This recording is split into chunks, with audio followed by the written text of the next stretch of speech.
అధ్యాయాన్ని ఈరోజు మనము ప్రారంభించుకుంటున్నాం కనుక జాగ్రత్తగా మనం ఫాలో అవ్వాలని మనం చేస్తున్నాం. మంచిది. ఇప్పుడు దాకా మనము గిడియోను జీవితంలో వచ్చినటువంటి కొన్ని ప్రముఖమైన ఇంట్రడక్టరీ మాటలు మనం చూసాం. మరి ఈరోజు మనం 7వ అధ్యాయంలో ఉన్న సారాంశాన్ని మనం ముగించుకోబోతున్నాం. సో కనుక చాలా జాగ్రత్తగా అందులో నేను మరి ఒక 3 విషయాలు ఈరోజు 7వ అధ్యాయం నుంచి మనం 3 విషయాలు మనం ధ్యానం చేద్దాం. దాని టాపిక్ నేను ఏమి ఇచ్చానంటే బలహీనత యొక్క శక్తి. ఈరోజు సందేశమునకు అంశమునకు టైటిల్ ఏంటంటే ద పవర్ ఆఫ్ వీక్నెస్, బలహీనత యొక్క శక్తి. చూడండి, బైబిల్ గ్రంథంలో న్యాయాధిపతులు అందరూ మనం చూసుకుంటూ వచ్చాము. ది హ్యాండిక్యాప్డ్ హీరో ఎవరి గురించి అయి ఉంటుంది? యెహూదు గురించి గుర్తుంది కదా, కొన్ని రోజుల కింద మనం చూసాం. పోయిన వారం యెహూదు ఎవరైనా చూసాం మనం.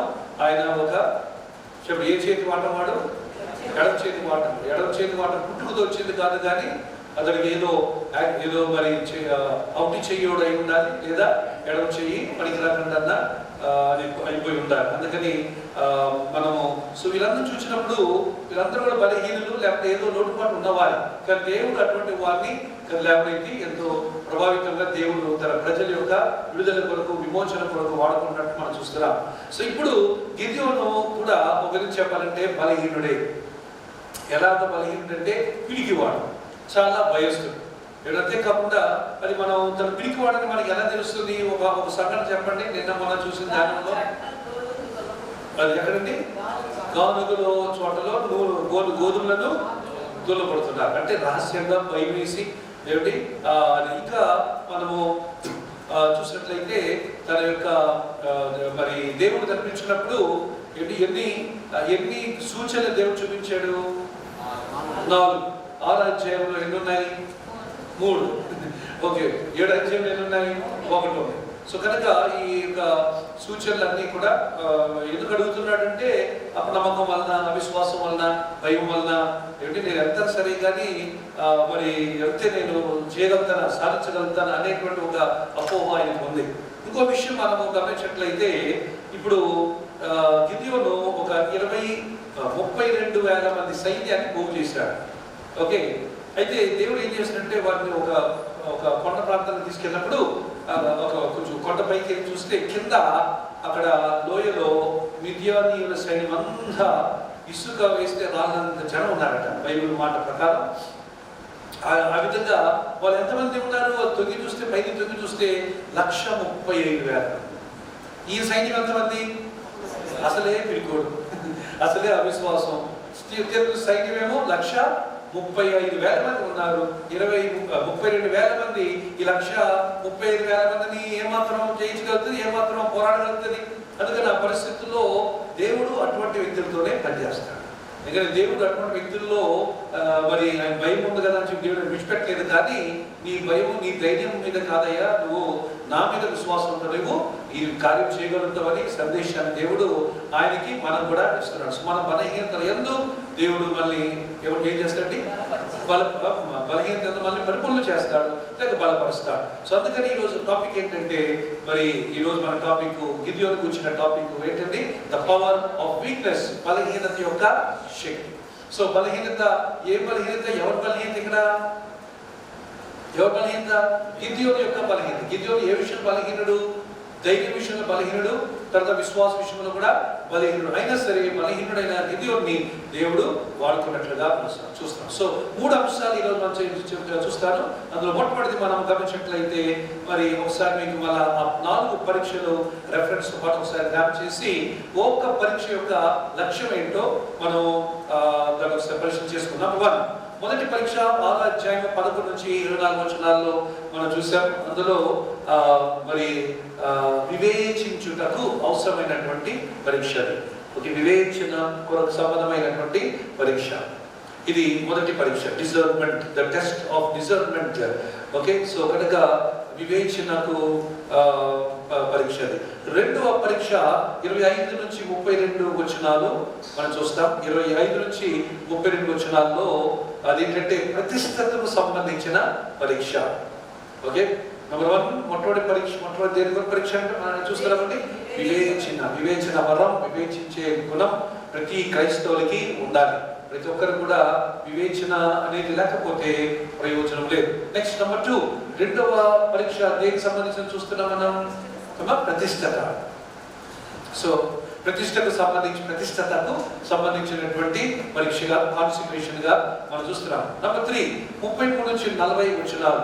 33 నుంచి 40 వచనాలు చూసినట్లయితే దేనికి పరీక్ష అంటే నిశ్చయతకు సంబంధించిన పరీక్ష. అష్యూరెన్స్, దేవుడు తప్పనిసరిగా తనతో ఉన్నాడు అనే నిశ్చయత, దేవుడు తప్పనిసరిగా తన పక్షంలో కార్యం చేస్తాడు అనేటువంటి నిశ్చయతకు సంబంధించిన పరీక్ష మనము 3వ పరీక్షలో చూస్తున్నాం. 4వ పరీక్ష 7వ అధ్యాయం 1 నుంచి 8 వచనాలు చూసినట్లయితే సమృద్ధి కూర్చున్నటువంటి పరీక్ష. ఓకే, సఫిషియన్సీ, సరిపోతుందా లేదా, లేక సరిపోయే పరీక్ష, లేక సమృద్ధి అనేది పెట్టుకోవచ్చును, సమృద్ధికి సంబంధించిన పరీక్ష. ఈ 4 పరీక్షలు గిద్యోనికి పెట్టడం చూస్తున్నాం. ఈరోజు మనకు మరి కొన్ని వచనాలు చదివించబడ్డాయి కదండి. ఎన్ని వచనాలు చదివేది ఈరోజు? 7వ అధ్యాయం 1 నుంచి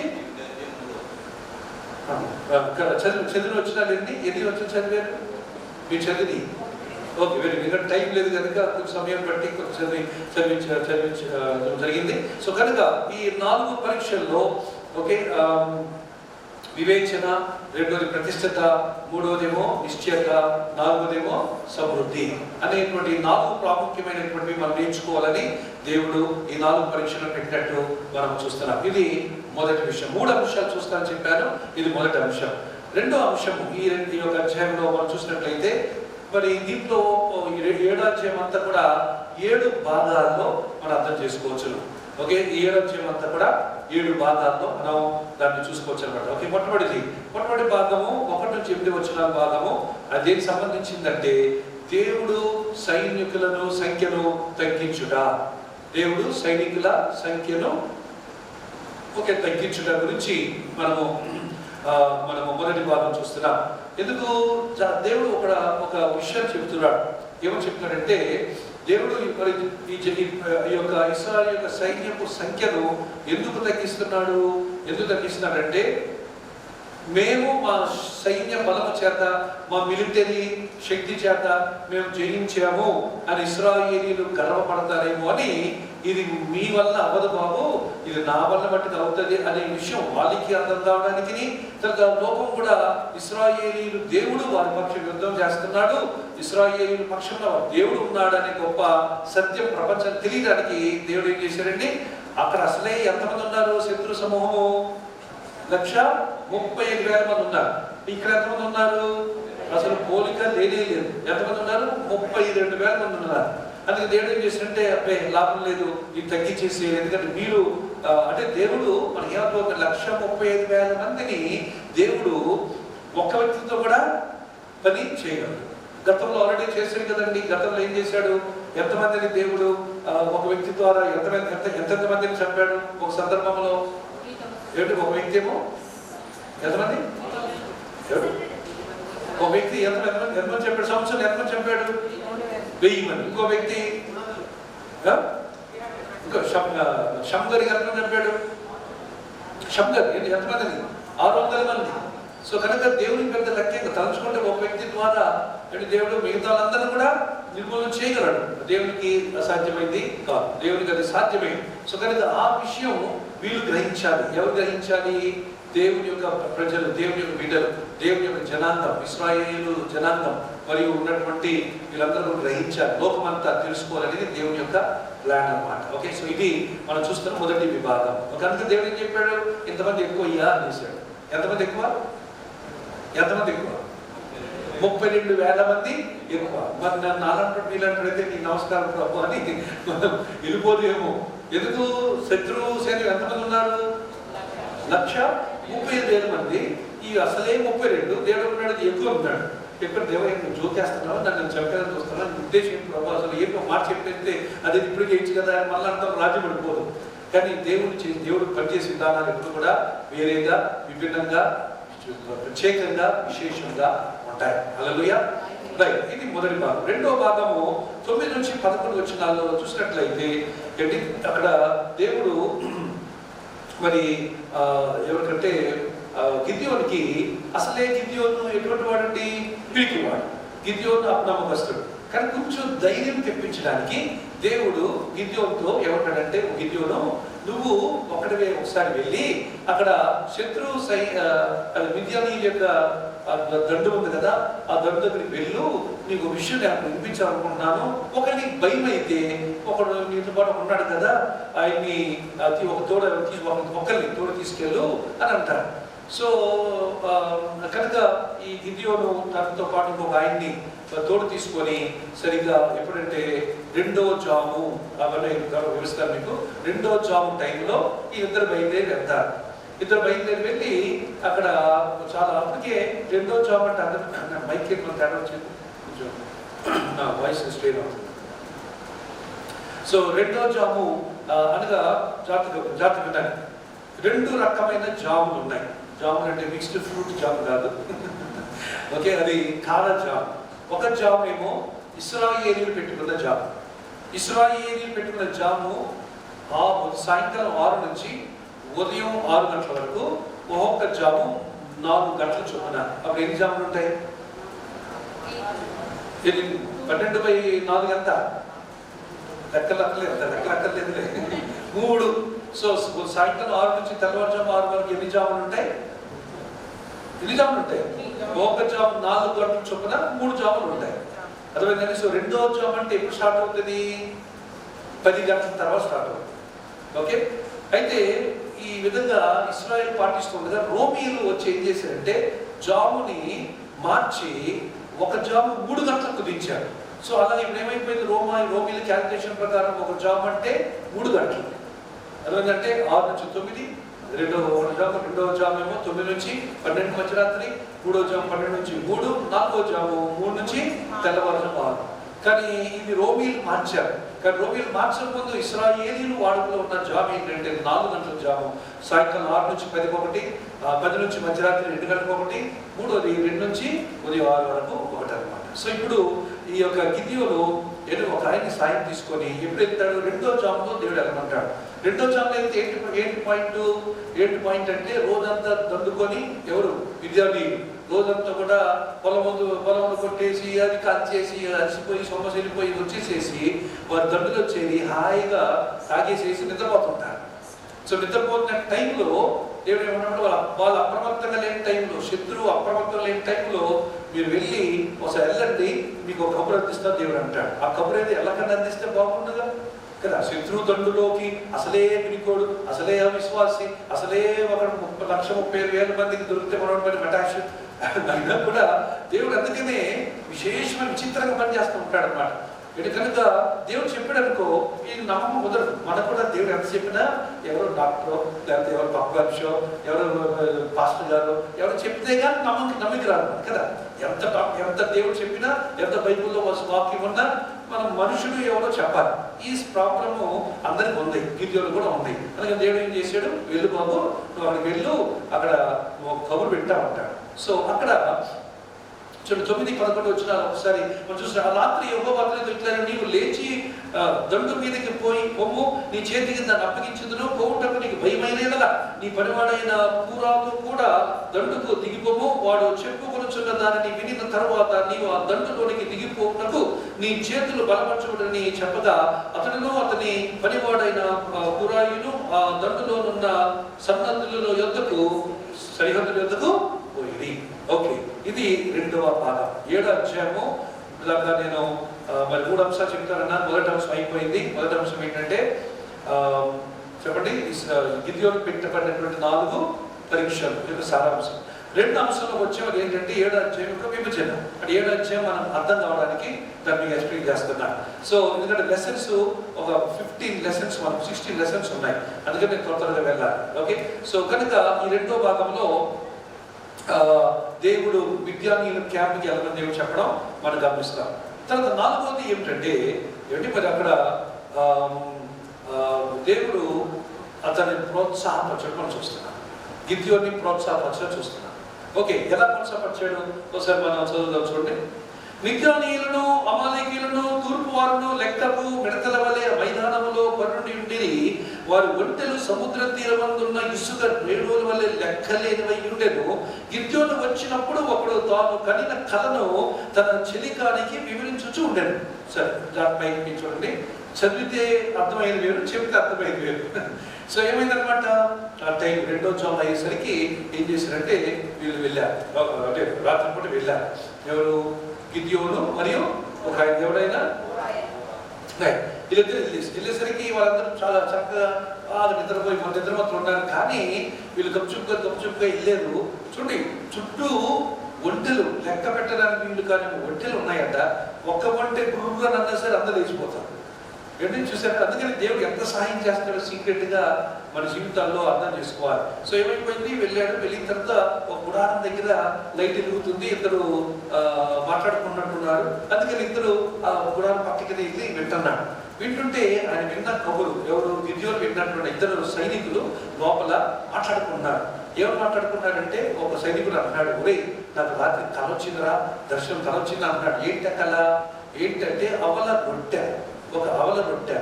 అది కొండ మీద డుల్లుకుంటూ వచ్చి మన గుడారాలని ఢీకొట్టి గుడారాలు తిరిగేసేసిందిరా బాబు అని ఆ కళ్ళని చెప్తాడు. అప్పుడు రెండో వ్యక్తి అంటాడు, అమ్మో ఇదిగా కొండ మీద నుంచి అవల రొట్టె డుల్లుకుంటూ వచ్చి మన గుడారాన్ని కొట్టేసేసి తిరిగేసిందా, అయితే తప్పనిసరిగా మనం రేపు విద్యుల చేతులు ఓడిపోతాము అని అంటాడు. ఈ మాట ఎవరంటాడు? అదే. ఇప్పుడు ఆయనకి ఎలా ఉంటుంది చెప్పండి, ఎలా ఉంటుంది? ఇంకా భయపడతాడా? ఇదే ఓహో అంటే దేవుడు ఆల్రెడీ విజయాన్ని ఇచ్చేసాడని ఆ విషయం అర్థమైపోయింది. అందుకే వెంటనే ఏం చేసి తెలిసింది, అక్కడ ఆరాధన చేశాడు. హల్లెలూయా. మనం కూడా మంచి కబురు రాగా మనం ఏం చేయాలి? ప్రైజ్ ది లార్డ్ అంటావా లేదా? హల్లెలూయా అంటాం కదండి. అలాగే ఆయన ఏం చేశాడు, అక్కడ గట్టిగా అవ్వలేదు. దేవుడు అరుచుంటే బయట వాళ్ళు వచ్చేసేవారు. కానీ ఏం చేశాడంటే అక్కడ దేవుని ఆరాధన చేశాడు. సరే, అది ఆ యొక్క గుడారంలో ఇద్దరు మిద్యానీయుల మధ్య జరుగుతున్న సంభాషణ. ఈ సంభాషణ వినడానికే దేవుడు గిద్యోన్ని వెళ్ళమని చెప్పాడు. దేవుడు చెప్పాడు అనుకో, మరి నేను ఒక రొట్టెలాగా నేను చేతి ఇచ్చేస్తాను, నువ్వు జయిస్తావు, 1,35,000 మంది చూసి భయపడకు, నేను ఒక్కడి చాలు నీకు. దేవుడు అంటే ఎంతైనా సరే నమ్మడానికి కష్టం. అందుకని శత్రువు నోటెంట వినిపిస్తే ఈయనకి ధైర్యం వస్తుందని చెప్పి ఆ శత్రువులు మాట నోటెంట విన్న తర్వాత గిద్యోనికి ఎక్కడలేని ధైర్యం వచ్చిందంటే, ఓహో నేనంటే ఈ జనాంగానికి భయపడుతున్నారా, మన దేవుడు అంటే ఇశ్రాయేలు దేవుడు అంటే ఈ గిద్యోనికి ఎంత భయపడిపోతున్నారని అప్పుడు ఆయనకి బలపరిచింది. హల్లెలూయా. లేకపోతే 300 మందిని తీసుకొని 1,35,000 మందికి ఎవరంటే ఎంత తప్పించాడు కనుకపోతే ఈ మాట అర్థమైందండి. ఆ ప్రత్యక్షత లేకపోతే అసలు ఈ ఉండేవాడే. ఆ ప్రత్యక్షత, ఒక ప్రత్యక్షత ఒక వ్యక్తిని ఏం చేస్తుందో ఆలోచించాలి. Okay, revolution can transform a man. ఒక ప్రత్యక్షత ఒక వ్యక్తిని చాలా అద్భుతంగా రూపాంతరం చేయగలరు, పిరికి వాడిని దైవతులుగా చేయగలరు. హల్లెలూయా. ఈ విధంగా దేవుడు ఈ దీన్ని ఎంకరేజ్ చేయడానికి దేవుడు కూడుకున్నాడు. ఇది 12-14 వచనాల్లో మనం చూస్తాం. ఇది 3వ విషయం. 4వ భాగం చూసినట్లయితే ఓకే, మరి 15-18 వరకు మరి ఆ దండులో ఉన్న వారిని, ఎవరు గిద్యోనుతో ఉన్న వారిని ప్రోత్సాహపరచుట మనం చూడదాం. అందులో ఒక మాట మనం చూద్దాం. గిద్యోను ఆ కళ వివరమును దాని తాత్పర్యమును వినినప్పుడు అతడు ఏం చేశాడంటే యెహోవాకు నమస్కారము చేసి, అంటే యెహోవా నమస్కారం చేయడం అర్థం ఏంటి? ఆరాధన చేయడం అర్థం. అది యెహోవా నమస్కారం చేయడం ఇలా నమస్కారం దండం ప్రమాణం అది కాదు. చాలా మంది అంటారు గుడికి వెళ్ళి దండం పెట్టుకుని వస్తా అంటారు. దండం అనేది అది కాదు. అసలైన దండం ఏది? నమస్కారం చేయడం, దేవుడు ఆరాధన చేయడం అసలైనటువంటి దండం. సో కనుక అతడు దేవుడు నమస్కారం చేసి ఇశ్రాయేలీల దండులో లోనికి తిరిగి వెళ్ళి, లెండి యెహోవా విజ్ఞానీయుల దండును మీ చేతికి అప్పగించుచున్నాడని చెప్పెను. ఆ 300 మందిని 3 గుంపులుగా చేసి బూరను పట్టుకొని అక్కడ ఏం చేశారంటే వెంటనే అక్కడ దేవుని ఆరాధించి చిన్న వర్షిప్ చేసి, ఎక్కడ శత్రువు దొడ్డులో చిన్న వర్షిప్ చేసి ఏం చేశాడు, వెనక్కి వెళ్ళిపోయి ఆయనతో ఉన్న 300 మందిని పోగు చేసి, రండి దేవుడు మీ చేతికి మిద్యానీయులను మీ చేతికి అప్పగించుచున్నాడు అని అన్నాడు. ఆ మాట వినగానే ఓహో అని వీళ్ళందరూ కూడా, అప్పుడు వీళ్ళు కూడా మామూలు కాదండి. ఎవరు? ఈ 300 మంది కూడా మామూలు కాదు. ఎందుకు కాదో మనం చూడబోతున్నాం. సో నన్ను జాగ్రత్తగా క్లోజ్గా ఫాలో అవ్వాలి. లేకపోతే అటెన్షన్ పెట్టి వినకపోతే ఏంటో అర్థం కాదు. ఓకే, ఎలాగా ఇదేంటి అర్థం కాక అన్ని కొన్ని మనం అనుకున్న దానికి విభిన్నంగా కొన్ని ఉంటాయి. అందువల్ల జాగ్రత్త. ఇది 4వ భాగం. 5వ భాగం, 7 భాగాలు ఉన్నాయని చెప్పాను కదా. 5వ భాగం, ఈ అధ్యాయం 5వ భాగం 19 నుంచి 22 చూసినట్లయితే గిద్యోను యొక్క తొలి విజయం. ఓకే, గిద్యోను యొక్క తొలి విజయం, గిడియన్స్ విక్టరీ అక్కడ మనం చూస్తాం. చాలా అద్భుతమైన విజయాన్ని తను అందుకున్నట్లుగా మనం అక్కడ చూస్తున్నాం. ఓకే, ఇది 5వ విభాగం 19 నుంచి 22 వచనాలు. నెక్స్ట్ 6వ విభాగం చూసినట్లయితే అక్కడ 23 నుంచి 25 వచనం చూసినట్లయితే శత్రువుని తరమడం. ఓకే, శత్రువుని తరమడం. సో ఎప్పుడైనా సరే, అందుకే నేను కూడా మొన్న గత వారం రోజులు చెప్తే ఏంటంటే శత్రువు మనం తరమాలి.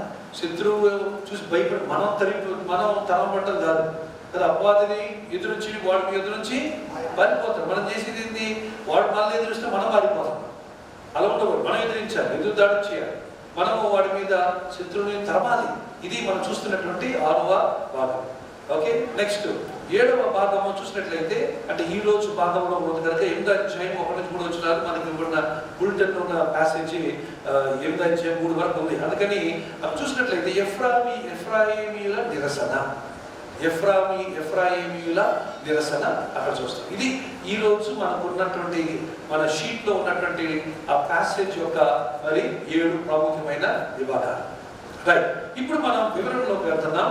ఇది మనము లెసన్స్, ఒక 16 పాఠాలు మనము నేర్చుకున్నాం. 16 పాఠాలు మనం చూద్దాం. ఓకే, 3వ విభాగంలోకి వెళ్తున్నాను. 16 పాఠాలు మనం వెరీ ఇంట్రెస్టింగ్ పాయింట్స్ మనం నేర్చుకోబోతున్నాం. నంబర్ 1 మొట్టమొదటి పాఠం అదేంటంటే 1వ వచనంలో ఒకసారి గమనించినట్లయితే, అప్పుడు ఎలుబాయేలు అనగా గిద్యోనును అతనితో ఉన్న జనులందరూ వేకువన లేచి హరోదు బావి యొద్ద దిగగా లోయలోని మోరే కొండకు ఉత్తరముగా మిద్యానీయులు దండుపాలెము వారికి కనబడారు. ఓకే, సో ఏమైందంటే మీరు ఎక్కడికి వెళ్ళారండి? హారోదు బావి. పెద్ద బావి అంటే మరి ఏదో చిన్న బావి, చాలా పెద్ద బావి అన్నమాట. Very huge well. హారోదు బావి దగ్గరికి అక్కడ వెళ్ళి, సో హారోదు బావి అంటే అర్థం ఏంటి? ఇది మనం తెలుసుకోవాలి. నేను మై ఇంట్రెస్ట్, మై స్పెషలైజేషన్ ఏంటంటే ఈ మర్మాల్లో, వాక్యాల్లో ఉన్నటువంటి లోతైన మర్మాలు ధ్యానం చేయడం అది నాకు ఇష్టమైన పని. అందుకని అవి మనం అందుతున్నాయి. సో మరి హారోదు బావి అనే మాట, హారోదు అనే అర్థం ఏంటంటే వణుకుట. హారోదు అనగా వణుకుట, ట్రెంబ్లింగ్. రైట్, సో అంటే ఇంకా ఏంటి 1వ వచనంలో మనం చూసేటప్పుడు ఎలా ఉన్నారంటే, ఇంకా వీళ్ళు ఏం కనపడుతుంది? వణుకు కనపడుతుంది. ఎందుకు చెప్పండి? ఇప్పుడు 1వ వచనం విన్నారు కదా, ఎందుకు వణుకుతున్నారు వీళ్ళు? ఎందుకు వణుకుతున్నారు? ఏమా, వీళ్ళు ఆ కొండ ఎక్కారు. కొండ ఎక్కిన తర్వాత దిగగా లోయలోని బావి యొక్క దిగగా లోయలోని మోరే కొండకు ఉత్తరముగా మిద్యానీయుల దండుపాలెము వారికి కనబడదు. ఓకే, సో కనుక ఆ దండుపాలెం చూసి, ఆ దండుపాలెం ఎలా ఉందంట? నేల మీద మిడతల్లాగా ఉందంట. ఏంటి? సముద్రం ఇసుకలాగా ఉన్నారంట. ఫుల్ జనం అందరూ ఉన్నారంట. ఆ చుట్టూ కూడా ఒంటెలు ఉన్నాయంట. ఒంటెలు లెక్క పెట్టారు, వీళ్ళని ఒంటెలు ఉన్నాయంట. సో కనుక మొత్తం వాళ్ళ పవర్ స్ట్రెంత్ అంతా అక్కడ ఉంది. ఇది చూసేసరికి హారోద్ అంటే అర్థం ఏంటి? వణుకు. ఎవరికైనా వణుకు వస్తుంది, ఎవరికైనా. ఓకే, మరి ఎదురుగా లేకపోతే చెప్పాలంటే ఎవరికైనా ఒకవేళ ప్రతికూల పరిస్థితులు, ప్రతికూల సంఘటనలు, ప్రతికూల వ్యక్తులు ఉంటే కొంచెం వణుకు వస్తారు. ఎవరికైనా వణుకు వస్తారు. వణకని వాడు మనిషే కాదు. మనిషి అంటే వణుకు, భయము, ఆందోళన, లేకపోతే ఆవేదన, లేదా ఇవన్నీ కూడా రావాలి, వస్తాయి, తప్పదు. That is part of the human chemical composition. అందువలన వీళ్ళు కూడా జనం అందరికీ తగినటువంటి ఎంతమంది ఉన్నారు ఇక్కడ? 1,00,000 స్టార్టింగ్ ఎక్కడ? 1,30,000 మంది అందరూ కూడా వణుకుతున్నారు. 32,000 మంది, సారీ 32,000 మంది అందరూ కూడా వణుకుతున్నారు. వారి స్వభావానికి, వారు ఉన్న స్థానానికి ఉన్న లింక్ అది అనమాట. ఇది మొదటి విషయం. రైట్, 2వ పాఠం మనం గమనించినట్లయితే మోరే కొండ. ఇక్కడ ఏమన్నారంటే, ఇక్కడ మోరే కొండకు ఉత్తరముగా మిద్యానీయులు దండుపాలెం. సో మోరే కొండ యొక్క అర్థం ఏంటి? మోరే కొండ యొక్క సాదృశ్యం ఏమిటంటే అది విల్లువాని యొక్క కొండ, అంటే ఆర్చర్స్ హిల్. దానికి ఉన్న పేరు ఏంటంటే ఆర్చర్స్ హిల్. ఆర్చర్ అంటే ఎవరు? బాణము, విల్లు వేసేవాడిని ఏమంటారు తెలుగులో? విల్లు కాదు. రైట్, విలుకాని వాని కొండ అని అర్థం. ఓకే, ఆర్చర్స్ హిల్ అంటే విలుకాని వాని కొండ. ఇది విలుకాని వాళ్ళు వేసి కొండ. సో ఇప్పుడు వీళ్ళు చూసినట్లయితే ఇక్కడ గమనించండి, మన చదవాలి. ఒక వారు బావి యొద్ద హరోదు బావి యొద్ద దిగుగా లోయలోని మోరే కొండకు ఉత్తరముగా మిద్యానీయులు దండుపాలెము వారికి కనబడెను. ఓకే, ఆ యొక్క మోరే కొండ ప్రాంతం దగ్గర అక్కడ మోరే కొండకు ఉత్తరముగా మిద్యానీయులు దండుపాలెము వారికి కనబడెను. సో ఈ మిద్యానీయులు దండు ఒక పెద్ద సెటిల్మెంట్, ఒక దండు, వాళ్ళందరూ పెద్ద క్యాంప్ అనమాట. ఇది దేని పక్కన ఉందని అంటున్నారు? ఈ దండు దేని పక్కన ఉందంట? మోరే కొండకు ఉత్తరముగా. సో దాని ఉత్తరం అనగా అర్థం ఏంటంటే, ఉత్తర దిక్కు అనగా the throne of the devil. సాతాను ఉత్తర దిక్కునున్న సభాపర్వతం మీద ఉన్నాడట. సో మరి ఉత్తర దిక్కున అనగానే ఎప్పుడైనా అర్థం చేసుకోవాల్సింది ఏంటంటే, సాతాను తూర్పు దిక్కు అంటే నూతన ప్రారంభాలు, దేవునికి దేవుని యొక్క దైవిక పనులన్నీ తూర్పు నుంచి వస్తాయి. ఒక ఉత్తర దిక్కు నుంచి వచ్చే అన్నీ కూడా ఏంటంటే సాతాను సమానమైన ఈ పనులు అనమాట. సో ఉత్తర దిక్కున దేనికి సూచనది? సాతానికి సూచన. అందుకని ఇప్పుడు ఈ యొక్క దేనికి ఉత్తర దిక్కున ఉన్నారు వీళ్ళు? మోరే కొండకు ఉత్తర దిక్కున ఉన్నారు. సో అంటే వీళ్ళ యొక్క తీవ్రతను చెప్పడానికి ఆ మాటలు ఆ విధంగా బైబిల్లో రాయబడి ఉన్నాయి. మోరే యొక్క కొండ పాత్రము ఉత్తర దిక్కున. ఇది రెండో పాఠం. నెక్స్ట్ మూడో పాఠం చూసినట్లయితే 3వ వచనం చూద్దాం. 3వ వచనంలో, కాబట్టి నీవు ఎవడు భయపడి వణుకుచున్నాడో వాడు త్వరపడి గిలాదు కొండ విడిచి తిరిగి వెళ్ళవలెను, జనులు వినున్నట్లుగా ప్రకటించుమని గిద్యోను వారితో సెలవిచ్చెను. అప్పుడు జనులలో నుండి 22,000 మంది తిరిగి 135,000 మంది ఉన్న ఎదుర్కోవడానికి ఎంతమంది పోగు చేసుకోగలిగాడు? అది కష్టంగా 32,000 మందిని పోగు చేసుకున్నాడు. ఎవరు? గిద్యోను. కానీ 32,000 మంది కూడా యుద్ధానికి వెళ్తున్నాం, ఏదో సంపాదించవచ్చు, యుద్ధానికి వెళ్తే మరి సంపాదించవచ్చు కదా, బతికి బయటపడితే చాలా ఏమంటారు దాన్ని, లూట్ ఆఫ్ ది అంటే దండు సొమ్ముని వాళ్ళు సంపాదించుకోవచ్చు కదా. అందుకని చాలా ఆశతో వచ్చారు, చాలా ఆశతో వచ్చారు. కొండెక్కి చూస్తే ఆశ అంతా నిరాశ అయిపోయింది. ఎందుకు? వాళ్ళు చూస్తే వాము ఏంటిది, మనుషుల ఇసుక, అది అర్థం కాదు. వాళ్ళు చూసి అప్పుడు దాకా వాళ్ళ వెనకాల ధైర్యంగా ఉన్నాం కదా, ఎవరు మన గడ్డ అనుకుని వచ్చిన బ్యాచ్ శత్రువు చూడగానే భయపడిపోయారు. అందుకని దేవుడు పిరికి వాడు ఎప్పుడు లోపల ఉండకూడదు. ఇది దేవుడు మోషేని ఎప్పుడో చెప్పిన మాట అన్నమాట. ఓకే, దాన్ని మనం చూద్దాం. అది ద్వితీయోపదేశకాండం 20వ అధ్యాయము 8వ వచనంలో ఏమనుందంటే, అక్కడ ఒకసారి చదవండి ఎవరైనా. ద్వితీయోపదేశకాండం 20వ అధ్యాయము 8వ వచనం. పిరికి వాడిని ఎవరిని కూడా మరి యుద్ధానికి తీసుకెళ్ళవద్దని ప్రభు ధర్మశాస్త్రంలో తెలియజేశారు. ఎవడు భయపడి మెత్తని గుండె గలవాడునో వాడు తాను అధైర్యపడిన రీతిగా తన సహోదరుల గుండెను అధైర్యపరచుకున్నట్లు ఇంటికి తిరిగి వెళ్ళవచ్చుమని చెప్పాలి. ఎందుకు పిరికి వాడిని దేవుడు మోషే ధర్మశాస్త్రములో పిరికి వాడిని ఎందుకు ఇంటికి వెళ్ళమన్నాడు చెప్పండి? ఎందుకంటే ఇప్పుడు విన్నాం కదా, ఎందుకంటే అది పిరికి వాడు ఉంటే ఏం చేస్తాడు? మిగతా వాళ్ళందరూ కూడా పిరికి వాడిగా చేస్తాడు. అందుకని పిరికితనం ఉన్నవాడు రావద్దు, వెనక్కి వెళ్ళిపోండి అని మోషే ధర్మశాస్త్రమును ఈయన ఎవరు? గిద్యోను వాడి దేవుడు చెప్పాడు కనుక గుర్తించుకొని వాడి, బాబు మీరు ఎవరెవరైతే భయం ఉందో, ఇప్పుడు ఏమన్నాడు అక్కడ 3వ వచనంలో, ఎవడు భయపడి వణుకుచున్నాడో. వీళ్ళు భయపడి వణకడానికి కారణం ఏంటి?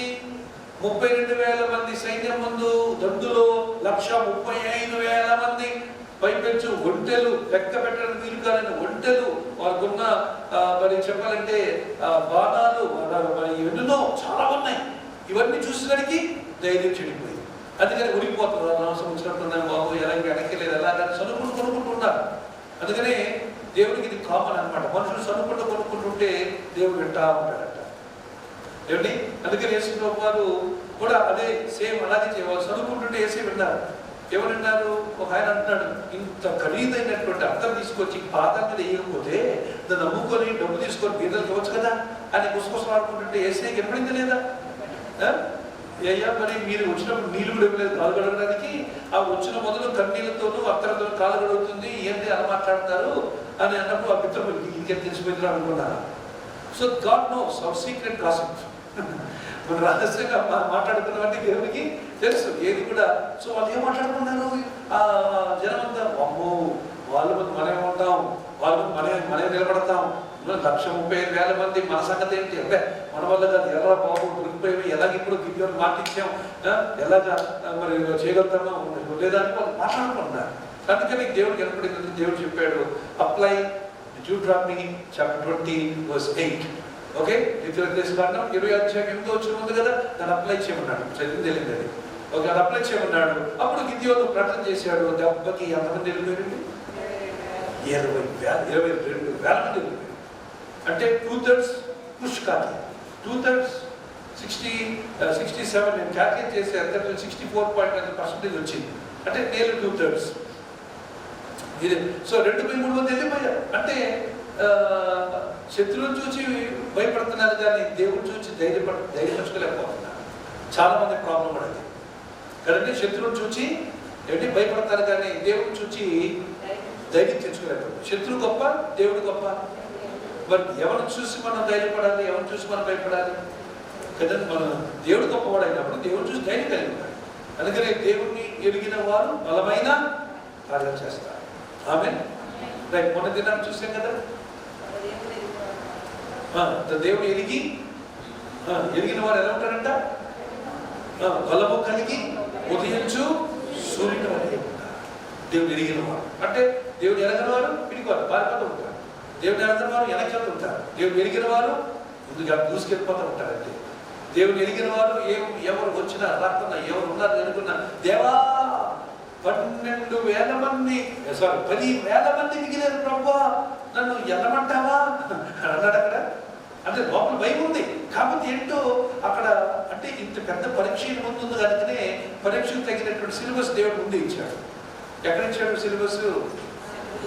ఆ దండలు, కరెక్ట్, శత్రువు దండలో సిలబస్ ఇచ్చాడు. ఏంట సిలబస్? ఒరే రొట్టె వచ్చిందిరా, మన గిద్యోను గుడారం దొల్లు కొట్టుకొని పుల్ల కొట్టుకొని వెళ్ళిపోయింది కనుక గిద్యోను చేయడం ఓడిపోతాం, అది సిలబస్. ఆ సిలబస్ బట్టి మనోడు ఎలా ఉన్నాడండి? అసలు పిలుకోడు. 20,000 మంది చెక్కేసారు. ఇప్పుడు 20,000 మంది వెళ్ళిపోయారు. అందరు పిలుకోరు. నాకు అమ్మ ఉందని ఒకడు, నాన్న మా భార్య మంట పిల్లలు ఇంకొకడు, దాని పిల్లలకి మంట బాబు పుట్టాడు ఇంకొకడు, ఏమో ఎన్ని సార్లు బాగుంటాయి అందరు ఏదో సార్లు వెళ్ళిపోయారు అందరు. చాలా మంది కూడా పరిచయ విషయంలో చాలా మంది కూడా సవాలు వచ్చిన సమయంలో వెనకెళ్ళిపోతుంటారు. This is common. It is not new, it is common. When the time matters for the warfare people will fall back. యుద్ధ ప్రాతిపద్యమునకు సమయం వచ్చినప్పుడు జనాలు వెనక్కి పడతారు, వెనక్కి వెళ్ళిపోతారు. అందుకని మనం అయ్యో అనుకోవడమే తప్ప అయ్యో అనుకోవడం అవసరము లేదు. People will fall back. It's biblical. I cannot stop them, you cannot stop them. వెనక్కి వెళ్ళే వారిని ఎవరు కూడా ఆపలేదు.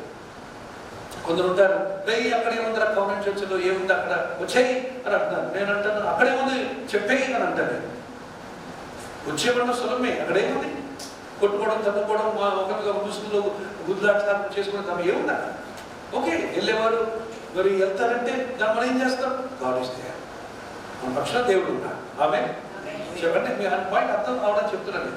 అందుకని మనం దిగులు పడకూడదు, మనం ప్రార్థన చేయాలి. ఎందుకంటే దేవుడు 32,000 మందితో చేయలేనిది ఇలా చెప్పాడు కదా, దేవుడు 1 మందితో కూడా చేయగలడు.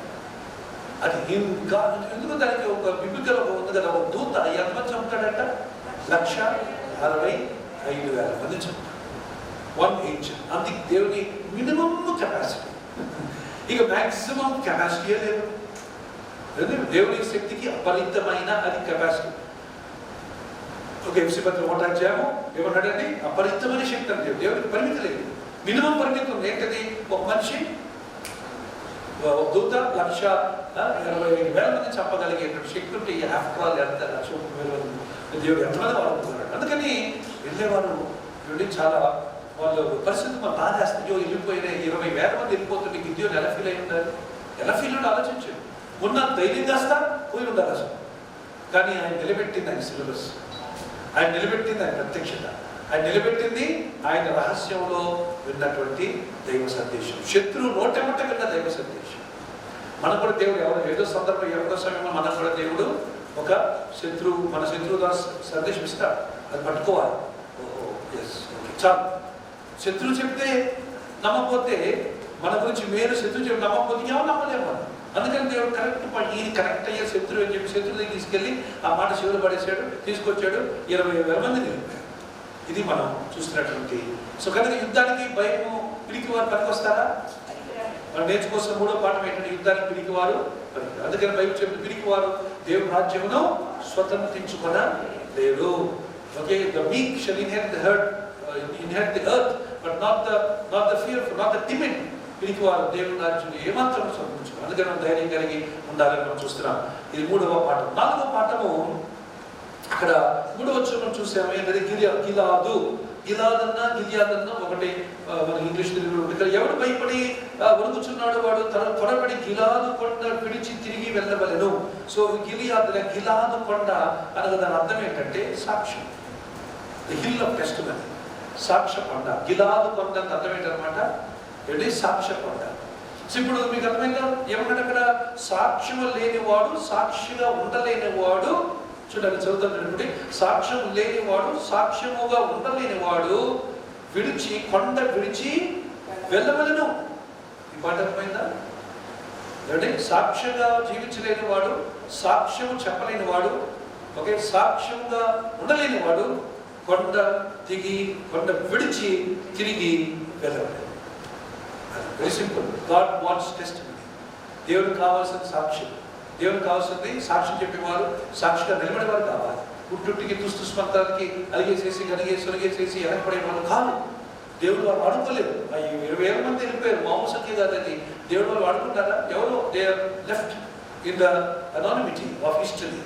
చరిత్రలో అజ్ఞాతంగా మిగిలిపోయారు 20,000 మంది. అందుకని దేవుడు వాళ్ళు నేర్పించే ప్రముఖ పాఠం ఏంటంటే don't master the majors, master the minors. Minor అంటే ఎక్కువ సంఖ్య మీద చదవకండి, తక్కువ సంఖ్య మీద చదవడం నేర్చుకోండి. అది దేవుడు నేర్పిస్తున్నటువంటి పాఠము. హల్లెలూయా.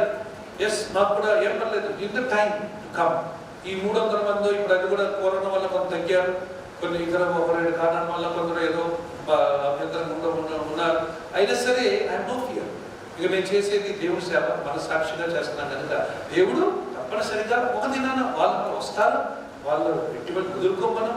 ఓకే, కొంచెం భయంతో, కరోనాతో భయపడుతూ ఉన్న వాళ్ళందరూ తప్పనిసరిగా వస్తారు, ప్రార్థన చేస్తాం, వస్తారు. ఇంకా కొత్త వాళ్ళు కూడా వస్తారు. అందుకని 10,000 మంది, 20,000 మంది, 22,000 మంది వెళ్ళిపోయినట్టు చింతపడదు.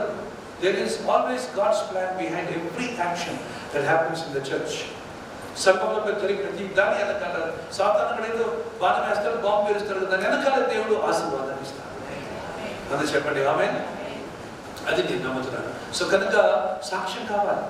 సాక్షి ఉండలేదు. ఎవడైతే సాక్షి ఉండలేదు అనుకుంటున్నాడో వెళ్ళిపోడు. గెట్ లాస్ట్, గెట్ అవుట్ అని అన్నాడు దేవుడు వాళ్ళు. అలాంటి సాక్ష్యాన్ని మేము కాపాడగలం బాబు అని అనుకొని ఎంతమంది వెళ్ళిపోయారు? 22. అసలు నాకు ఇప్పటికీ షాకింగ్. 22,000 మంది దేవుడిని, తమ దేవుడు ఎరిగిన వారు బలము కలిగి గొప్ప కార్యం చేస్తారు. ఏదో మాట ఏమైపోయింది అంటే మీరు దేవుడు ఎరగని వారు. నిజంగా దేవుడు ఎరిగేవారు అన్నట్లయితే వారు బలము కలిగి గొప్ప కార్యాలు చేయాలి. మరి ఏది బలము ఉన్న బలము పోయేసి పిరికి కార్యం పిరికోళ్ళగా ఉండిపోయేసి వెనక్కి వెళ్ళిపోయినట్లుగా మనం చూస్తే ఇది 4వ విషయం. 5వ పాఠం. ఎంతమంది మిగిలిపోయారండి? 22 ఎంతమంది వెళ్ళిపోయారు? 22,000 మంది. ఎంతమంది వెళ్ళిపోయారు? 22,000 మంది వెళ్ళిపోయినట్లుగా మనం చూస్తున్నాం. ఓకే, సో అంటే అర్థం ఏంటి? 22,000 మంది వెళ్ళిపోవడం. ఇది వాడు చెప్పాను. ఏమో చెప్పానంటే దేవుడు సంఖ్యతో సంబంధం పెట్టుకోడు. దేవుడు సంఖ్యతో సంబంధం. God is least bothered about numbers. నేను చోట పోవడానికి గురించి అడిగాను, బ్రదర్ ఎలా జరిగాయి అని అన్నప్పుడు నేను ఇక్కడ విశాఖపట్నం అన్న లంకెలపల్లి జరిగిన మీటింగ్ గురించి అనమాట. ఎలా జరిగింది పోవడం అంటే ఎక్సలెంట్ సార్, వండర్ఫుల్ సార్ అన్నారు. ఏంటి చెప్పండి ఏం జరిగిందంటే గ్రౌండ్ ప్యాక్ అయిపోయిందండి. అసలు మొత్తం లైటింగ్ ఇవి చాలా అసలు అద్భుతం జరిగి ఒక వెరీ గుడ్. బట్ వార్త సంగతి ఏంటంటే ఒక్కడ చెప్పలేకపోయాడు. What about word? సరే అండి, జనం బాగా వచ్చే లైటింగ్ బాగా పెట్టారు, మంచి బాగా బాగుంది. మరి వాక్య సంగతి ఏంటంటే అసలు బాగుందని అన్నాను, ఏంటి బాగుందని అడిగాను. నొక్కి ఒక్కటి గుర్తులేదండి. సో ఏది బాగా జరిగే కుండలంటే అర్థమేంటి? సంఖ్యను పెట్టారు, వచ్చిన జనాభా పెట్టారు. ఏమండి యేసుప్రభు వారు దగ్గర చూసి నేర్చుకోవాలి మనం. ఒక కూర్చున్నాడు, కానుకలు పెట్టి దగ్గర కూర్చున్నాడు, యేసు కూర్చున్నాడు, అందరూ వస్తున్నారు, కానుకలు వేసి వెళ్తున్నారు. ఒక పేద విధవాలు వచ్చింది, 2 నాణాలు వేసింది. వేసి టక్మని లేచి చూడండి, హలో ఇప్పుడు ఏమో చూసారా ఎంత వేసిందో? 2 నాణాలు వేసింది. ఆవిడ 100% వేసిందన్న. 2 నాణాలు వేసి 100% అంటావు? 100% ఎందుకు వేసిందంటే తనకు ఉన్నదంతా అది. ఇప్పుడు ఏమంటారు మరి? ఇంకొకడు 10 నాణాలు వేసి, అయ్యా నేను కదా ఎక్కువ వేసాను, ఎవడు ఉంటాడు కదా పక్కన, నేనేసా, హలో వేసయ్యా, హలో మిస్టర్ నేను వేసా 10 నాణాలు వేసా, నువ్వేంటి 2 వేస్తే 2 వేసినావు కాబట్టి ఎలా అంటున్నావు? వేసే లెక్కలు వేరు. ఆవిడ ఉన్న దాంట్లో 100 వేసింది, నువ్వు ఉన్న దాంట్లో 10 వేసావు. కనుక చెప్తాను, God is not worried about numbers. ఇది మనం గుర్తించుకోవాలి. సంఖ్యతో దేవునికి సంబంధం లేదు.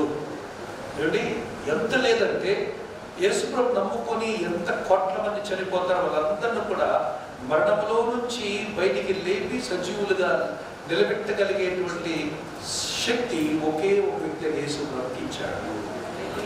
Is that enough? One man.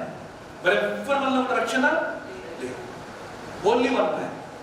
మానవ కూడా రక్షించడానికి దేవుడికి అవసరమైన 10 మంది కాదు, 1,00,000 మంది కాదు. ఓకే, కానీ మానవ కోటికి రక్షించడానికి దేవుడు వాడుకోగలిగేది ఒకే ఒక వ్యక్తిని వాడుకున్నాడు, ఆయనే Yesu. So God doesn't bother about numbers.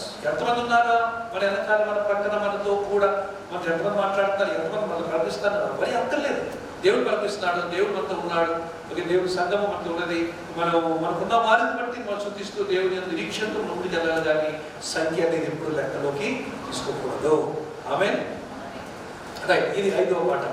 Okay, 6వ పాఠం మనం చూద్దాం. 6వ పాఠం ఏంటంటే, ఓకే, కుక్కలాగా ఏం చేయాలంట? నీళ్ళు కుక్క ఏం చేస్తే చెప్పండి? కుక్క చేతితో చేసుకోదు, కానీ కుక్కని ఎప్పుడైనా నీళ్ళు దాంట్లో చూసారా? అంటే నాలుగుతో సూపర్ స్పీడ్ మనకు కనపడదు. నాలుగు ఇలా బయటకు పెట్టి ఇలా నీళ్ళని ఇలా తోడి టక్ నోట్లో వేసుకుంటుంది, అంత స్పీడ్గా చేస్తారు అన్నమాట. స్లో మోషన్లో చూపిస్తే కుక్క అలా నాలుక బయటకు వచ్చి అలా కట్ అయ్యి ఇలా వెళ్ళి నీళ్ళు స్కూప్ తీసుకొని అలా మూసినట్టుగా నోట్ వేసుకుంటుంది. అది ఒక ఫ్రాక్షన్ ఆఫ్ సెకండ్లో చేస్తుంది. ఒక సెకండ్కి 2-3 సార్లు అది నీళ్లు తీసుకోగలరు అన్నమాట. ఓకే, సో ఇప్పుడు చాలా important portion of the today's message.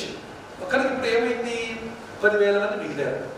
10,000 మంది మిగిలారు, కానీ 10,000 మంది నిలిచి ఉండగా యెహోవా ఎవరండి? ఈ జనులు ఇంకా ఎక్కువ మంది. దేవా, హలో ప్రభా, 32,000 మందిలో ఎంతమంది తీసేసావు? 22,000 మంది ఎంతమంది మిగిలారు? 10,000 మంది ఎక్కువ అంటావా? హలో గాడ్, దేవా నీ లెక్క సరిగ్గా పెడుతున్నారా లేదా? 10,000 మంది ఏమన్నావు నువ్వు? ఈ జనులు ఇంకా ఎక్కువ మంది. అండ్ మీకు ఆలోచించిన వాస్తవంగా గిద్యోను ఎటువంటి పొజిషన్లో ఉంటారు, కానీ ఇంత పరిస్థితుల్లో కూడా గిద్యోను నిలబడ్డానికి కారణం ఆయన శత్రు దండులో అందుకున్న సిలబస్. ఆయన శత్రు దండులో అందుకున్న సిలబస్ ఏంటిది? ఈ యొక్క మనలను గిద్యోను చేతికి అప్పగించబడబోతున్నాం. అది వాళ్ళు అందుకున్నటువంటి సిలబస్. హల్లెలూయా చెప్పండి, హల్లెలూయా. ఓకే, సో కనుక నీవు అందుకని మరి 10,000 మందిని కూడా దేవుడు ఏం చేయమన్నాడు? ఇప్పుడు ఎక్కువ అయిపోయారు అని అన్నాడు. మనం ఆ పొజిషన్ ఉంటే మనం ఏమందాము? దేవా థ్యాంక్ యూ, ఏంటిది రెసిగ్నేషన్ లెటర్, నా రాజ్యం ఎదుగున్నాయినా, నేను సరిపోను, నా వల్ల అవ్వదు, కనుక ఇంకొక చాలా మంది ఉన్నారు ప్రభావ, వాళ్ళని పిలుచుకో, వాడుకో ప్రభావ, నా వల్ల అవ్వదని చెప్పి రాసేసి పెట్టి వెళ్ళిపోదు. కానీ ఆ పాయింటే కావాలి దేవుడికి. నీ వల్ల అవ్వదు కదా, అవ్వదు ప్రభావ, అవ్వదు. అయితే నువ్వే దీనికి కరెక్ట్ క్యాండిడేట్. మోషన్ అదే అన్నాడు కదా, నా వల్ల అదే సమస్య లేదు, మా అన్నను పంపించు, మా అక్కను పంపించు, ఎవరినో పంపించు అన్నాడు, కానీ నన్ను మటుకు పంపించు, నేను నా వల్ల అవ్వదు. అది నాకు కావాలి. నీ వల్ల అవ్వదనే విషయం నీకు తెలియాలి. నీ వల్ల అవ్వదనే విషయం తెలిస్తే నేను చేస్తాను. హల్లెలూయా చెప్పండి, hallelujah. That is God's style of functioning. మనం ఎంతగా మరుగైపోతే దేవుడు అంతగా గొప్ప కార్యాన్ని చేస్తాడు. మనం ఎంతగా మరుగైపోతే దేవుడు అంతగా మనలో తను కనపరుచుకుంటాడు. ఈరోజు మనకు కావాల్సింది దేవుడు మనలో జీవించడం, మనలో కనపడడం, మనలో ప్రబలడం. మరి అలా ఉన్న మన పరిస్థితి. మనం అలాగా దేవుడిని మనం చూపించి మరి చూడండి, దేవుడిని మరణము ప్రకటించుట ప్రభు వల్ల ప్రకటన కదా. ఆయన మరణం ప్రకటించుటకు ఈ 2 కింది పాత్రలు తాగమని చెప్తున్నాడు. సో యేసు ప్రభువును మనం షో ఫోర్ ప్రకటించాలి మన జీవితాల్లో. ఈరోజు ఇంకా మనం అలా చేయకపోతే మన సొంత గుర్తింపు, మన సొంత పేరు ప్రఖ్యాతుల కొరకు జీవిస్తే మన ఉనికి waste. Hour existence is waste if we cannot show Jesus through our life. మన జీవితంలో యేసు ప్రభు చూపలేకపోతే ఇంకా మన పాత స్వభావాన్ని, పాత వ్యక్తిని, పాత పురుషుడిని, పాత గుణాలు, పాత తత్వాలు, పాత ఇవన్నీ చూపిస్తుంటే వీఆర్ వేస్టింగ్ అవర్ క్రిస్టియానిటీ. క్రైస్తవులుగా చెప్పుకోవడం వృధా అన్నమాట. ఎందుకు ఇంకా పాత జీవితం, పాత స్వభావం చూపిస్తుంటే ఇంకేం ప్రయోజనం? కొత్తదనం కావాలి, క్రీస్తు పోలి మాత్రమే ఉండాలి. రైట్. సో కనుక ఇక్కడ అప్పుడు దేవుడు ఏమన్నాడంటే, ఇదంతా ఎక్కువ అయినా ఓ పని చేయి, చూడండి చదువుతాను వింటాను. నీళ్ళ ఎత్తుటికి వారిని దిగజేయము, 4వ వచనం చదువుతాను. అక్కడ నీ కొరకు వారిని శోధించెదను, ఇతడు నీతో కూడా పోవలను అని నేను ఎవరి గురించి చెప్పుదునో వాడు నీతో పోవలను, ఇతడు నీతో పోకూడదని ఎవరి గురించి నీతో చెప్తునో వాడు పోకూడదని గిద్యోనుతో సెలవిచ్చాను. అతడు నీళ్ల యొద్దకు ఆ జనమును దిగచేసినప్పుడు యెహోవా కుక్క గతుకున్నట్లు తన నాలుగుతో నీళ్లను గతికిన ప్రతి వారిని, త్రాగుటకు మోకాళ్ళని కురిగిన ప్రతి వారిని వేరుగా ఉంచమని గిద్యోనుతో సెలవిచ్చాను. రైట్. సో కాలం అక్కడ ఉంది. బహుశా ఏ కాలాన్ని ఫస్ట్ చూసిన నెంబర్ 1 ఏంటిది? బావి. ఏ బావి? ఆగోలు బావి. ఆ బావిలో నుంచి నీళ్ళు అనమాట. సరే, మొత్తానికి 10,000 మంది మిగిలినారు. అయ్యా అందరూ లైన్ కట్టండి, 100 మంది ఇంట్లో ఉండండి, అందరూ నీళ్లు తాగండి ఫస్ట్ అంటే ఏదో చెప్పాడు. వీళ్ళు ఏదని చెప్పలే. నీళ్ళు తాగండి, నేను కొంచెం చాలా దూరం వెళ్ళాలి, చాలా యుద్ధం చేయాలి కనుక బలం తెచ్చు నీళ్ళు తాగండి అని చెప్పాడు. అసలు టెస్ట్ ఆయన అప్పటికే తెలుసు, వాళ్ళకి తెలియదు. అది ఏం చేసినట్ట 2 విధానాలు తాగాడంట. 2 విధానాల్లో తాగాడు. ఒకరు ఏం చేశారంటే తలపైకి ఎత్తుకొని నీళ్ళు తోడుకుంటే ఇలా తాగిన వాళ్ళు ఉన్నారు. ఇంకొకరు ఏం చేశారు, మోకరించి మొహం నీటిలో ఆన్ చేసి తాగిన వాళ్ళు ఉన్నారు. ఇది ఈ 2 రకాలు తాగారు. ఒకరేమో చేతితో ల్యాపప్ చేసుకొని తాగిన వాడు, ఇక్కడ కుక్క ఏ విధంగా నాలుక అలాగ పట్టుకొని నీళ్ళు తోడుకొని, నాలుగుతో తోడుకొని నీళ్ళు వేసుకుంటుందో అలాగ చేతితో నీళ్ళు తోడుకొని తాగిన ఒకళ్ళైతే, ఇంకొకరు ఏం చేశారంట, ఏకంగా డైరెక్ట్గా నోరు నీటి పెట్టేసేసి అంటే చేతులు మురికి ఎవరు మన నిలుగా మొత్తానికి అలాగ తల పూర్తిగా వచ్చేసేసి ఆ నదిలో ప్రవహిస్తున్న నీళ్ళలో నుంచి అలాగ తాగుతూ డైరెక్ట్గా చేతితో పని లేకుండా నోటితోనే నీళ్లు తాగేటువంటి బ్యాచ్. దేవుడు ఏమన్నాడు, చేతితో తోడుకున్న వాళ్ళని పక్కన పెట్టు, చేతితో తోడుకోకుండా నోరు ఆనించి తాగిన పక్కన పెట్టాడు. ఈ 2 పక్కన పెట్టేసరికి చేతితో తోడుకొని తాగిన వారు 300 మంది, నోటితో మోకరించి నోటితో తాగిన వాళ్ళు, చేతితో తొడుకున్న వాడు మోకరించడానికి అవకాశం లేదు. ఏం చేస్తాడంటే అతడు జస్ట్ అలాగే ఇలా వేసేసి ఇలా తాగేస్తాడు కదా. కానీ ముఖం ఆనించాలంటే, నోటితో తాగాలంటే పూర్తిగా నేల మట్టికి వెళ్ళిపోవాలి. దీంట్లో మర్మాలు ఉన్నాయి, వివరిస్తే జాతర ఆలోచించాడు. సో కనుక మరి ఎప్పుడైతే మరి ఇలా తాగారో, బాబు హలో బాబు చేతితో తాగి అంటే చెప్పలేదు వాళ్ళకి, చేతితో తాగిన అందరూ ఇట్లా అన్నాడు. తల ఆడించి నోరు కింద నేల నీటి కానీ తాగిన వాళ్ళని ఇట్లా అన్నాడు. ఎంతమంది అయిపోయి ఇప్పుడు 9,700 మంది ఒక సైడు, 300 మంది ఒక సైడ్. మనం ఏమనుకుందాం, పోనీ 300 చెత్త బ్యాచ్ పోయింది, 9,700 మంది మిగిలారు, ఆహా పర్లేదు సరే దేవుడు అనుకుందాం. కానీ ఏడేం చేశాడు, అంతా చేసేసాడు. ఇప్పుడు ఇవి తీసుకెళ్ళమన్నాడు. ఎవరు తీసుకెళ్ళారు ప్రభా? What this is impossible. I will definitely reservation కాదు కదా. నా ఫస్ట్ నన్ను ఇక్కడ చంపి అని అడుగుతున్నాను దేవుడు అయితే, నేనైతే ఎవరు తీసుకెళ్తారు? 300 మంది, 1,35,000 మంది ముందు 300 అసలు ఏంటి అసలు? ఎగిరిపోయే ఎండిపోయిన రాలిపోతున్న ఆకులంటే సమానం 300 మంది అంటే. That is the difference, that is why he is a hero. కానీ ఆయన అలా నిలబెట్టింది ఏంటి? ఏమిటి ఆయన నిలబెట్టింది ఏంటంటే ఒక సిలబస్. ఏంటా సిలబస్? దండులో ఉన్నట్టు శత్రువు దండులో విన్నటువంటి చాలా అవసరమైన సిలబస్. దేవుడు అందరూ సిలబస్ ఇస్తూ ఉంటాడు, మనం పట్టుకో, మనం గుర్తించాం, గ్రహించాం. ఆ సిలబస్ని మనం గ్రహించలేక పట్టుకోలేక మిస్ అయిపోతూ ఉంటాం.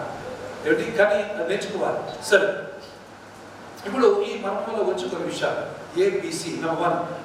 సో ఇప్పుడు జాగ్రత్త వినండి. మనం ఏమనుకున్నామంటే కుక్కలాగలు తోడుకున్న వాడు గురించి ఏమనుకుంటాం మనం, వేరేదో అనుకుంటాం. కానీ నేను 3 విషయాలు చెప్తాను. నెంబర్ 1, ఇలాగ కుక్కలాగా మనం ఫస్ట్ ఆఫ్ ఆల్ మనకి గిద్యోను గురించి చదివినప్పుడు మనకి ఏం తెలుసు అంటే, ఈ కుక్కలాగా ఏది తల్లి పైకెత్తి చేతితో తొడుగు తాగేవాడు అబ్బా చాలా అలర్ట్గా ఉన్నవాడు అని ఒకటే తెలుసు కదండి. అంటే నేనేం చేస్తాను, పైకి ఆడనుకో తల వచ్చేసేసి తాగేస్తాడు కనుక శత్రువు వచ్చి ఎవరైనా సరే నేను వేసేయచ్చు కదా. కానీ ఇదేం చేస్తాను తెలివిగా పైకి అటు ఇటు చూసుకుంటూ తాగుతున్నాడు ఇలాగా. కానీ ఇది మంచిదా కాదా, ఏది తల పైకి ఎత్తుకు తాడు మంచిదా కాదా అని అనుకున్నాం. మంచిదని మనందరూ అనుకున్నాం. కానీ దీంట్లో ఉన్న విషయాలు ఏంటంటే, అది పిరికివాడు చేసే పని అంట. పిరికివాడు చేసే పని ఏది? పిరికివాడు చేసే పని ఇలా చూస్తూ భయంగా అమ్మో ఎవడవుతాడు ఏంటో భయంగా. మీకు అర్థమైందండి? వినాలి. ఈ పిరికివాడిని దేవుడు ఏం చేశాడు?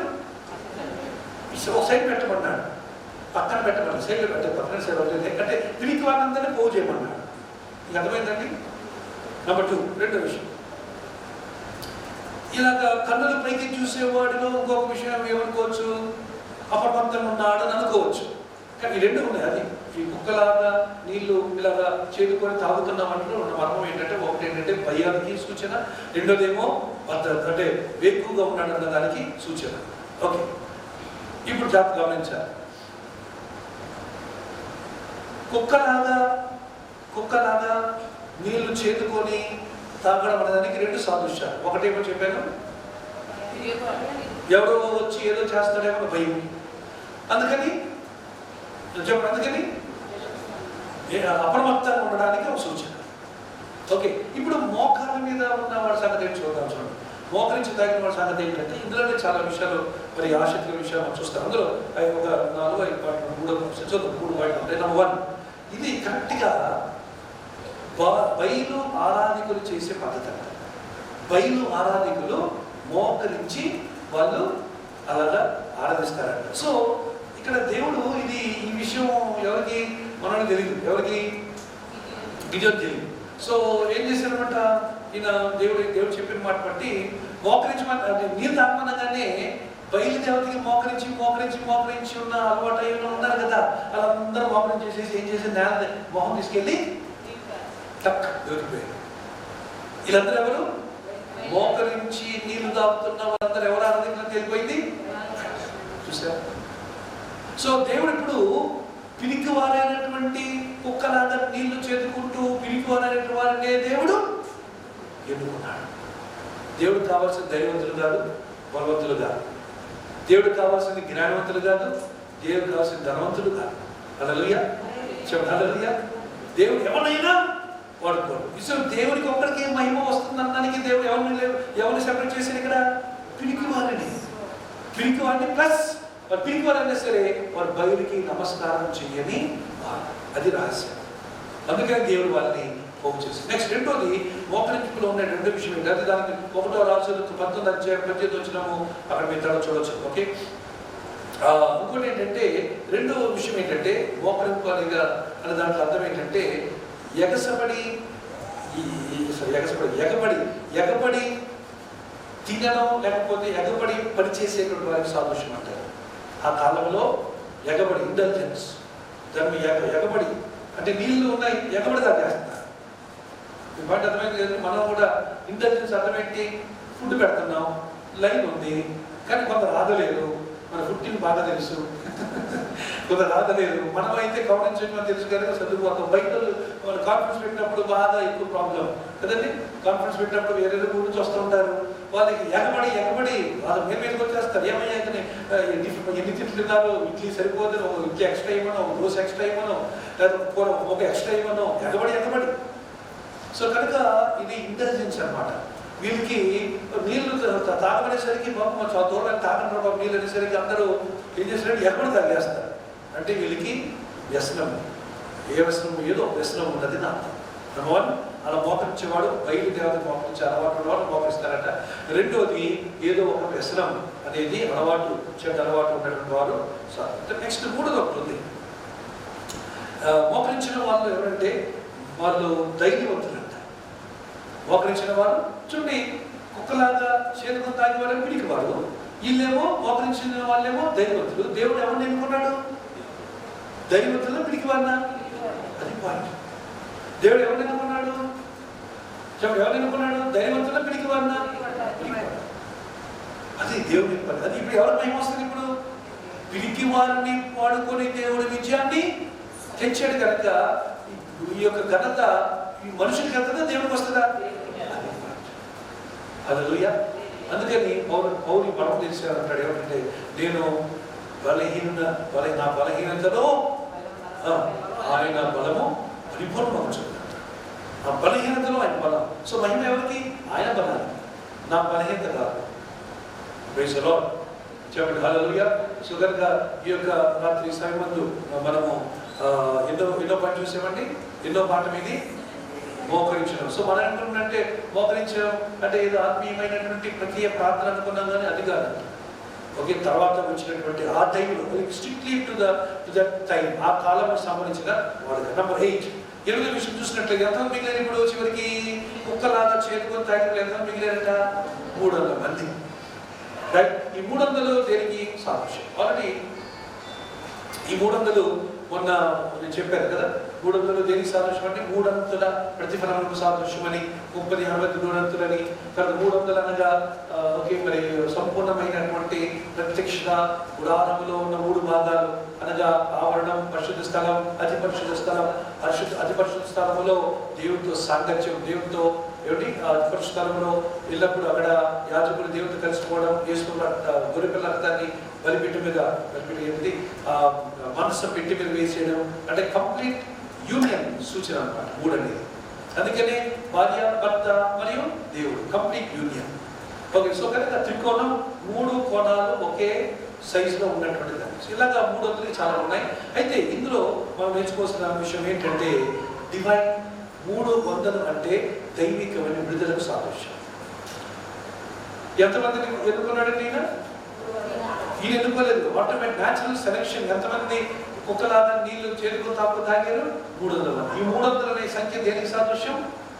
దైవిక విమోచన, దైవిక విడుదల, divine deliverance. That is the symbolism of 300.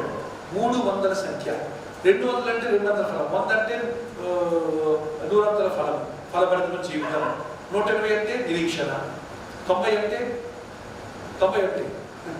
సరే 80 అంటే అధిక బలం, 70 అంటే దీర్ఘాయువు, 60 అంటే పాత నిబంధన ప్రవర్తనలు, 50 అంటే విడుదల హితవత్సరం, 40 అంటే ఆయుష్మంత విశ్వాస జీవితం, 30 అంటే విమోచన సంఖ్య, 25 అంటే రజతోత్సవం సిల్వర్ జూబ్లీ, 20 అంటే ఆయుష్ కొలత, 12 అంటే అపోస్తల బోధ, 10 అంటే ధర్మశాస్త్రం, 9 అంటే ఆత్మఫలం ఆత్మానం, 8 అంటే ధన్యతలు, 7 అంటే పరిపూర్ణత సంపూర్ణత, 6 అంటే మానవ సంఖ్య, 5 అంటే కృప, 4 అంటే సర్వాంతర్యత్వం, 3 అంటే త్రిత్వం, 2 అంటే ఏకత్వం, 1 అంటే దైవత్వం.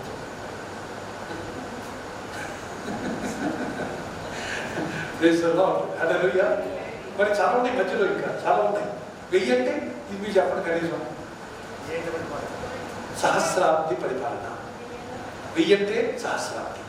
ఇది ఒక్క సంఖ్యలో ఉన్నటువంటి ఒకే ప్రాముఖ్యమైన అద్భుతమైనటువంటి అర్థాలు. ఇది న్యూమరాలజీ కాదు, ఇది బిబ్లికల్ ఏంటి న్యూమస్మాటిక్స్ అంటే ఒక బిబ్లికల్ బైబిల్లో ఉన్నటువంటి ఒక ప్రత్యేక సంఖ్యలో ఉన్నటువంటి అర్థం. ఇది లోకస్తులు మన దగ్గర నుంచి దొంగిలించి రకరకాల వ్యూహాలు పెట్టేసేసి పాడు చేసి మన మనుషుల్ని డైవర్ట్ చేశారు. కానీ ఒరిజినల్ ఆల్ నాలెడ్జ్, బుద్ధి జ్ఞాన సర్వ సంపదలు ఆయనంటే వాక్యం యందు గుప్తమై ఉంటాయి. హల్లెలూయా. చెప్పండి హల్లెలూయా. రైట్. ఎక్కడ మనం ఇప్పుడు 300 సంఖ్యను గుర్తించుకుని 300 సంఖ్య దేనికి సాదృశ్యం? దైవికమైన విడుదలకు లేక విమోచనకు సాదృశ్యం అన్నమాట. ఓకే, ఇప్పుడు సో దేవుడు ఏం చెప్తాడు? 300 ద్వారా ఈ 300తో నేను దైవికం, నేను విడుదలిస్తాను. అది నేను విడుదల. 600 అంటే ఏమై ఉండేది? 600 అంటే ఏమై ఉండేది? మనిషి సంఖ్య. 6 అనేది మనిషికి లింక్ అన్నమాట. అందుకనే 666 అనేది మనుషుల నుంచి వచ్చేటువంటి అతి క్రీస్తు విరోధి యొక్క సంఖ్య.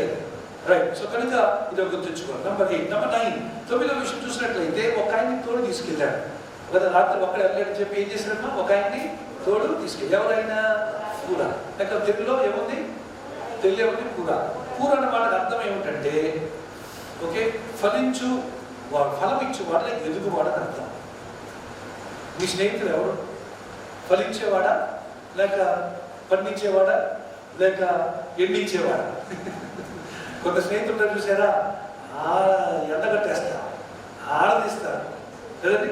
కొన్ని స్నేహితులు ఏం చేస్తారు, మొత్తం ఆరిపోయిన వరకు వాళ్ళు వదలరు. అన్నీ మొత్తం డబ్బులు ఆరిపోతాయి, రిసోర్స్ ఆరిపోతాయి, ప్రేమ సంతు అన్నీ ఆరిపోతాయి. ఆరిపోయిన వరకు వాళ్ళు ఎండబెట్టేస్తారు మనిషి. కానీ ఈయన పూర ఏం చేశారండి?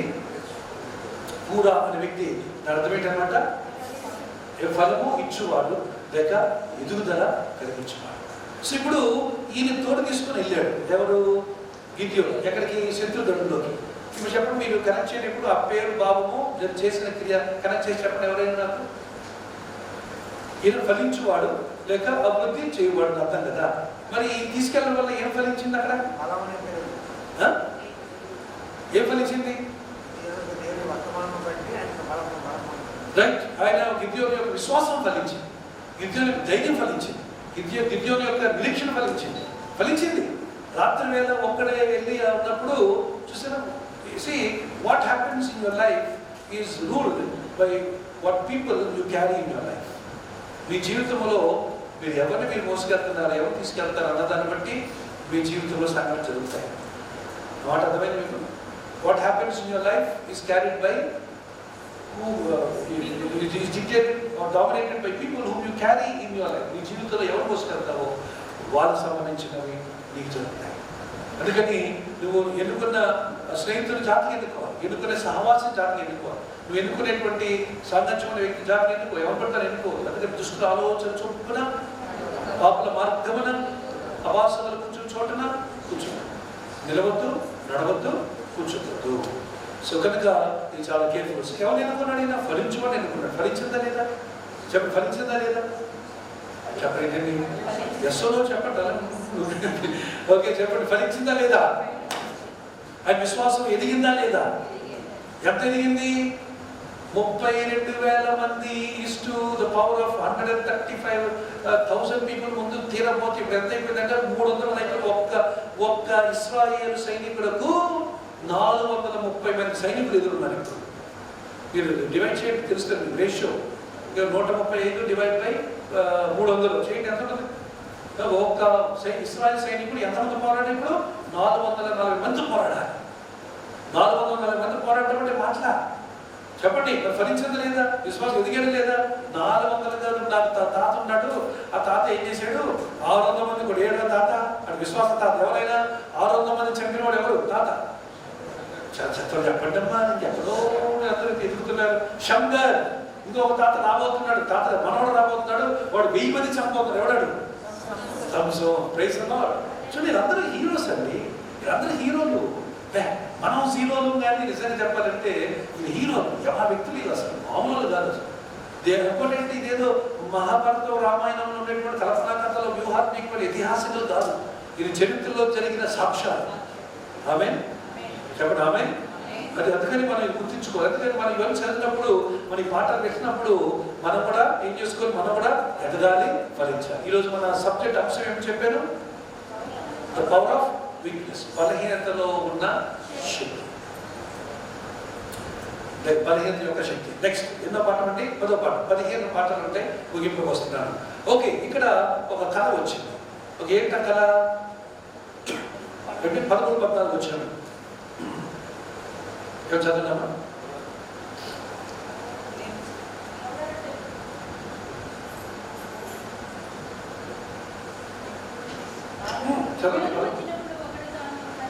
గిద్యోను వచ్చినప్పుడు ఒకడు తాను కలిగిన కలను తన చెలికానికి వివరించుచుండెను. ఎట్లనగా, నేను ఒక కల కంటిని, అదేమనగా యవన రొట్టె ఒకటి మిద్యానీయుల దండులోనికి డొల్లి ఒక గుడారమునకు వచ్చి దాన్ని పడగొట్టి తల క్రిందులు చేసినప్పుడు ఆ గుడారం పడిపోయినని చెప్పాను. అందుకు వారిని చెలికాడు, అది ఇశ్రాయేలీయుడైన యోవాషు కుమారుడు గిద్యోను ఖడ్గమే గాని మరి ఏమీ కాదు. దేవుడు మిద్యానీయులను ఈ దండంతుడును అతని చేతికి అప్పగింపబోచున్నాడని ఉత్తరం ఇచ్చాను. ఎంత చక్కని కబురు విన్నాడు కదండి, మీకు అర్థమైంది కదా. ఆయన విన్నా ఒకవేళ కూడా మనం రేపు వేసేపోతున్నాం విని ఆ 100 మంది 32,000 మంది ఉన్నారట, మరి రేపు మనం లేవైపోతున్నాం, తుడిసేపోతున్నాం, ఇక విజయం మందే, మనం దండుకుంటాం, మా భార్య బిడ్డలు తీసుకెళ్ళిపోతాం అని అనుంటే చెప్పండి. అని అలా మాట్లాడుకుని ఉండుంటే, ఆ మాట ఈయన విన్నుంటే అసలు యుద్ధం జరుగుండేదే ఎప్పుడో వాడు అప్పగించి వెళ్ళిపోయినా. కానీ దేవుడు ఎంత చక్కని మాట, చల్లని మాట చెవులు వినిపిస్తున్న ఆలోచించాలి. దేవుడు వర్ధిస్తాడు.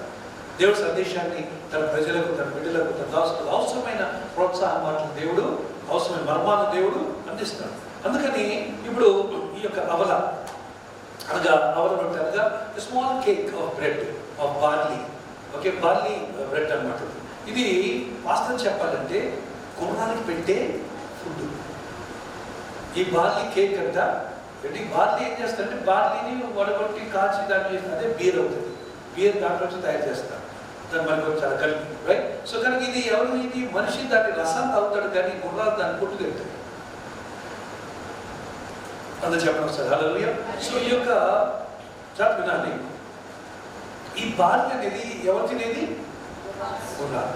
అంటే పనికిరాని ఒక విధంగా అంటే గుర్రం అంటే జంతు పశువు చేస్తున్నటువంటి ఫుడ్. వాస్తవంగా ఇది ఏం చూపిస్తుందంటే ఒక పశువు తినే ఫుడ్ ఎవరికి సాదృశ్యం అంటే ఈ బార్లీ ఇశ్రాయేలీయులకు సాదృశ్యం. ఎందుకంటే ఇశ్రాయేలీయులు ఏమైపోయారు?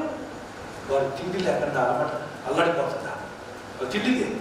వారి యొక్క దీన దరిద్ర స్థితికి సాదృశ్యంగా ఈ అవల రొట్టెని దేవుడు చూపించాడు. సో వీళ్ళు చూసిన అవల రొట్టె ఎవరో కాదు, దొల్లి వస్తూ వారి మీద పడి వాళ్ళు ధ్వంసం చేయబోతున్నటువంటి ఇశ్రాయేలీయులే. హల్లెలూయా. ఎవరు ఇప్పుడు ఈ యొక్క అవల రొట్టె అంటే చీప్ అనమాట. చాలా చీప్, గుర్రం తినేది, మనిషి తినడం. కానీ ఇశ్రాయేలు ఏ స్థాయికి దిగజారిపోయారంట? ఆర్థికంగా పశువులు తినే తిండికి అంత దిగజారిపోయారు. ఎందుకు? తిండి లేదు. దుడ్డు కట్టుకుని వెళ్ళిపోతున్నారు, దాంట్లో పాడు చేసేస్తున్నారు కదా. ఎవరు? విజ్ఞానీయులు వీళ్ళు పంటలు పాడు చేస్తే చివరికి చాలా మంది పారిపోయి ఎక్కడ దాక్కున్నారు? గుహలో దాక్కున్నారు. అందుకని ఆ పరిస్థితుల్లో మనకి ఏం లేనప్పుడు అంత దీన స్థితికి సాదృశ్యంగా ఎవరు పెట్టారు. అయినా సరే ఆ దీన స్థితిలో, అడుక్కునే స్థితిలో, అంత దరిద్రపు స్థితిలో, దారిద్ర్యం ఉన్న స్థితిలో ఉన్నప్పటికీ కూడా ఆ దారిద్ర్యంతో పోల్చబడిన ఇశ్రాయేలీయులే వచ్చి వీళ్ళు ఏం చేయబోతున్నారు? వెళ్ళి ఈ యొక్క విద్యార్థి సర్వనాశనం చేయబోతున్నారు అనేటువంటిది ఆ దృశ్యం అన్నమాట. ఆ కళ యొక్క భావం మీకు అర్థమైందా? ఈ కళ అర్థమైంది. ఈ కళ ఎవరు కన్నారండి? గిద్యోను కన్నాడా లేదా పూరా కన్నాడా? ఎవరు కన్నాడు?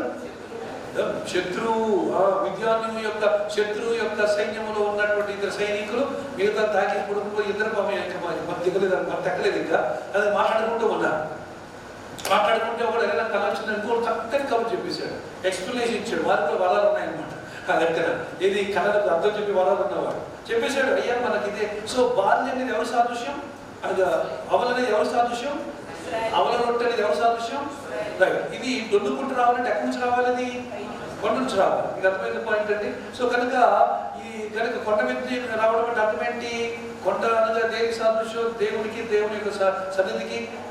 సో కనుక ఏమో దేవుడు చేసే కార్యం దేవుడు చేయబోతున్నాడు. దొల్లుకుంటూ వస్తుందంటే అది మనిషి గెలిచింది కాదు. దొల్లుకుంటూ వస్తుందంటే పై నుంచి దొల్లుకు వస్తుంది కనుక దేవుడు చేయబోతున్న కార్యము. సో ఎవరినైతే మీరు చీపుగా తిండి లేకుండా వస్తువుల్లో కరువులు దించేసారో అటువంటి దీన దరిద్ర స్థితికి సాదృశ్యమైనటువంటి ఆ అవల యొక్క రొట్టెకు సాదృశ్యం ఇశ్రాయేలీయులే ఏం చేయబోతున్నారు? అవల రొట్టె వచ్చి వీళ్ళు నాశనం చేసినట్టు, ఈ దండు వీళ్ళు పాడు చేసినట్టు ఈ యొక్క మరి విద్యార్థుల్ని అమలైకి వెళ్ళి సర్వనాశనం చేయబోతున్నారు అని అర్థమైపోయి అదే విషయం చెప్పాడు. ఈ గిద్యోను ఖడ్గమే కానీ మరి ఏమీ కాదు. యెహోవా కుమారుడు యోవాషు కుమారుడు గిద్యోను ఖడ్గమే కానీ ఏమీ కాదు. దేవుడు విద్యార్థులను ఈ దండెత్తుడు అతని చేతికి అప్పగింపబోచున్నాడు. అది ప్రైజ్ ది లార్డ్. సో అదే అవల అనేది దేనికి సాదృశ్యం చెప్పండి? ఇశ్రాయేలు. ఓకే, ఆ చిన్న అవల రొట్టె ఎంత ఉంటుంది? ఇంతే. రొట్టె ఏంటి? దొడ్డుకుంటూ రావడం ఏంటి? దొంగ గుడాలను లేపేయడం ఏంటి? అదండి. ఇది కూడా చిన్నదంటే ఎంత దండు చెప్పండి? ఎంత దండు? ఇశ్రాయేలు ఎంతమంది దండు? 300 దండు వచ్చి ఏం చేయబోతుంది? 1,35,000 మందిని దుల్లగొట్టుకుపోతుంది అనమాట. హల్లెలూయా. రైట్. ఇది రెండో విషయం చూసినట్లయితే ఎవరు చెప్పారు కదా, ఈ అవల్ అనేది దారిద్రానికి, ఇశ్రాయేలు ఉన్న దీన స్థితికి కూడా అది సాదృశ్యం. నెక్స్ట్ మూడోది ఏంటంటే కొండను డొల్లుకుంటూ రావడం అనగా దేవుని యొక్క చర్య, దేవుడు చేస్తున్న పని అన్న సాదృశ్యం. ఆ తర్వాత వారి గుడారాలు వచ్చి ఢీ కొట్టడం అనగా వారిని దాడి చేయడం, ఇశ్రాయేలు దాడి చేయకూడదు అనడానికి సాదృశ్యం. ఆ తర్వాత వారిని తిరిగేసేసేయడం, వారిని ఓడించడం. ఈ యొక్క 5 విషయాలు ఈ యొక్క 13-14 పాయింట్లో మనం చూస్తాం అన్నమాట. 13-14 పాయింట్లో మనం గమనించవలసిన విషయం. సో డొల్లి గుడారంలోకి వచ్చి దాన్ని పడగొట్టి తలకిందులు చేసి గుడారము చేసినప్పుడు గుడారం పడిపోయేను. 5 పనులు అక్కడ మనం చూస్తున్నాం. రైట్, ఇంకా ఎన్ని పాఠాలు ఉన్నాయి? 10 అయిపోయి ఎన్ని ఉన్నాయి? 6 ఉన్నాయి. వెరీ గుడ్, అందరూ ఇక్కడ రాసుకున్నట్టున్నారు. సరే, ఓకే. సో కనుక ఇది అవలలో ఉన్నటువంటి మర్మం, అవలలో కూర్చిన దర్శనం యొక్క మర్మం. Praise the Lord. Right, number 11 11 విషయం. అప్పుడు ఏం చేశారు ఆయన? ఇంత టెన్షన్లో ఏం చేశారు ఆయన? ఆరాధన చేశారు. ఇంత టెన్షన్ ఏం చేశారమ్మా? ఆరాధన. ఏం చేయాలి మనం కూడా? ఆరాధన చేయాలి. నాకు తలనొప్పండి, నాకు మనసు బాగలేదండి, గుడ్డు బరువు ఉందండి, అసలు అప్పుడే ఆరాధన చేయాలి. అప్పుడే ఆరాధన చేయాలి. మనం ఎన్ని సాకులు చెప్తాం ఆరాధన రాకుండా ఉండడానికి? ఎన్ని సాకులు? కూర అవ్వలేదు, ఎవడనుకున్నాడు కూర అసలు చర్చి టైంకి? అంటే బర్ణం పెట్టేవన్నీ కూరలు లేట్ అయిందండి, అందుకని ఆ కూర ఉడికేంత వరకు ఉండి ఆఫ్ చేసుకొని ప్రసవం అయిపోయేసరికి దూకిపోయి ఎందుకు ఆ బాగా చెప్పండి, చక్కగా టైంకి ముందు రావచ్చు కదా. కానీ ఇక్కడ కప్ కుక్కిందా వేడివేడి కొడుకుని తినండి. నాకు వేడివేడి అన్నం కూడా చాలా ఇష్టం. వేడివేడి ఇంటికి వెళ్ళి చక్కగా వేడి కొడుకుని తినండి, ఎంత హ్యాపీగా ఉంటుంది. ఈరోజు మనం ఎన్నిసార్లు చెప్తాము దేవుని సన్నిధి రాకుండా ఉండడానికి, ఎన్ని కారణాలు చెప్తాము దేవుని సన్నిధి రాకుండా ఉండడానికి. ఈరోజు మనం ఆలోచించాలి, ఆరాధనకి మధ్యలో ఏది కూడా అంటూ ఉండకూడదు. అగ్నిలో కూడా ఆరాధించారు. ఎంతమంది? 3 ఆరాధించారు. ఆరాధనలో అగ్నిలో 3 ఆరాధన ఏమైంది? 4 వ్యక్తులు కనపడ్డారు. సింహాల బోలులో ప్రార్థించాడు. ఎవరైనా అంత క్లియర్గా చెప్పనే ఉంటుంది. ఒళ్ళంతా బొమ్మలేకపోతే మధ్యరాత్రి వేళ అర్ధరాత్రి వేళ చెరసాలు ఆరాధించారు. ఎవరు? పౌలు సేవ. Praise the Lord. హల్లెలూయా. ఒక్క మాట పలకకుండా కన్నీళ్లు కాచి ఆరాధించారు. ఒకరు ఎవరు? ఆరాధించారు, ప్రార్థన చేశారు. ఒక్క మాట పలకకుండా కన్నీళ్లతో ఆరాధన చేశారు. ఒకరు ఎవరు? పాపాత్మురాలైన స్త్రీ. ఆరాధన చేశారు, ఆరాధన చేసి ప్రభువుని పాద దగ్గర కన్నీళ్ళు కడిగింది. అత్తరుపుట్టి బాధపట్టి అత్తరుపుట్టి అని చెప్తే చెప్పేస్తాను, అందుకే చెప్పాలి. హల్లెలూయా. సో కనుక ఆరాధన చాలా ఇంపార్టెంట్, మనం మానుకోకూడదు.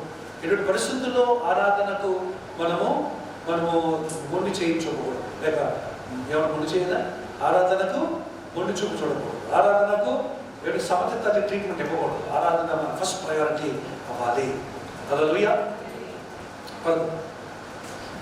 నెక్స్ట్ 12 విషయం చూసినట్లయితే, ఓకే, 12 విషయం 300 మంది మనం చూసాం అనుకోండి.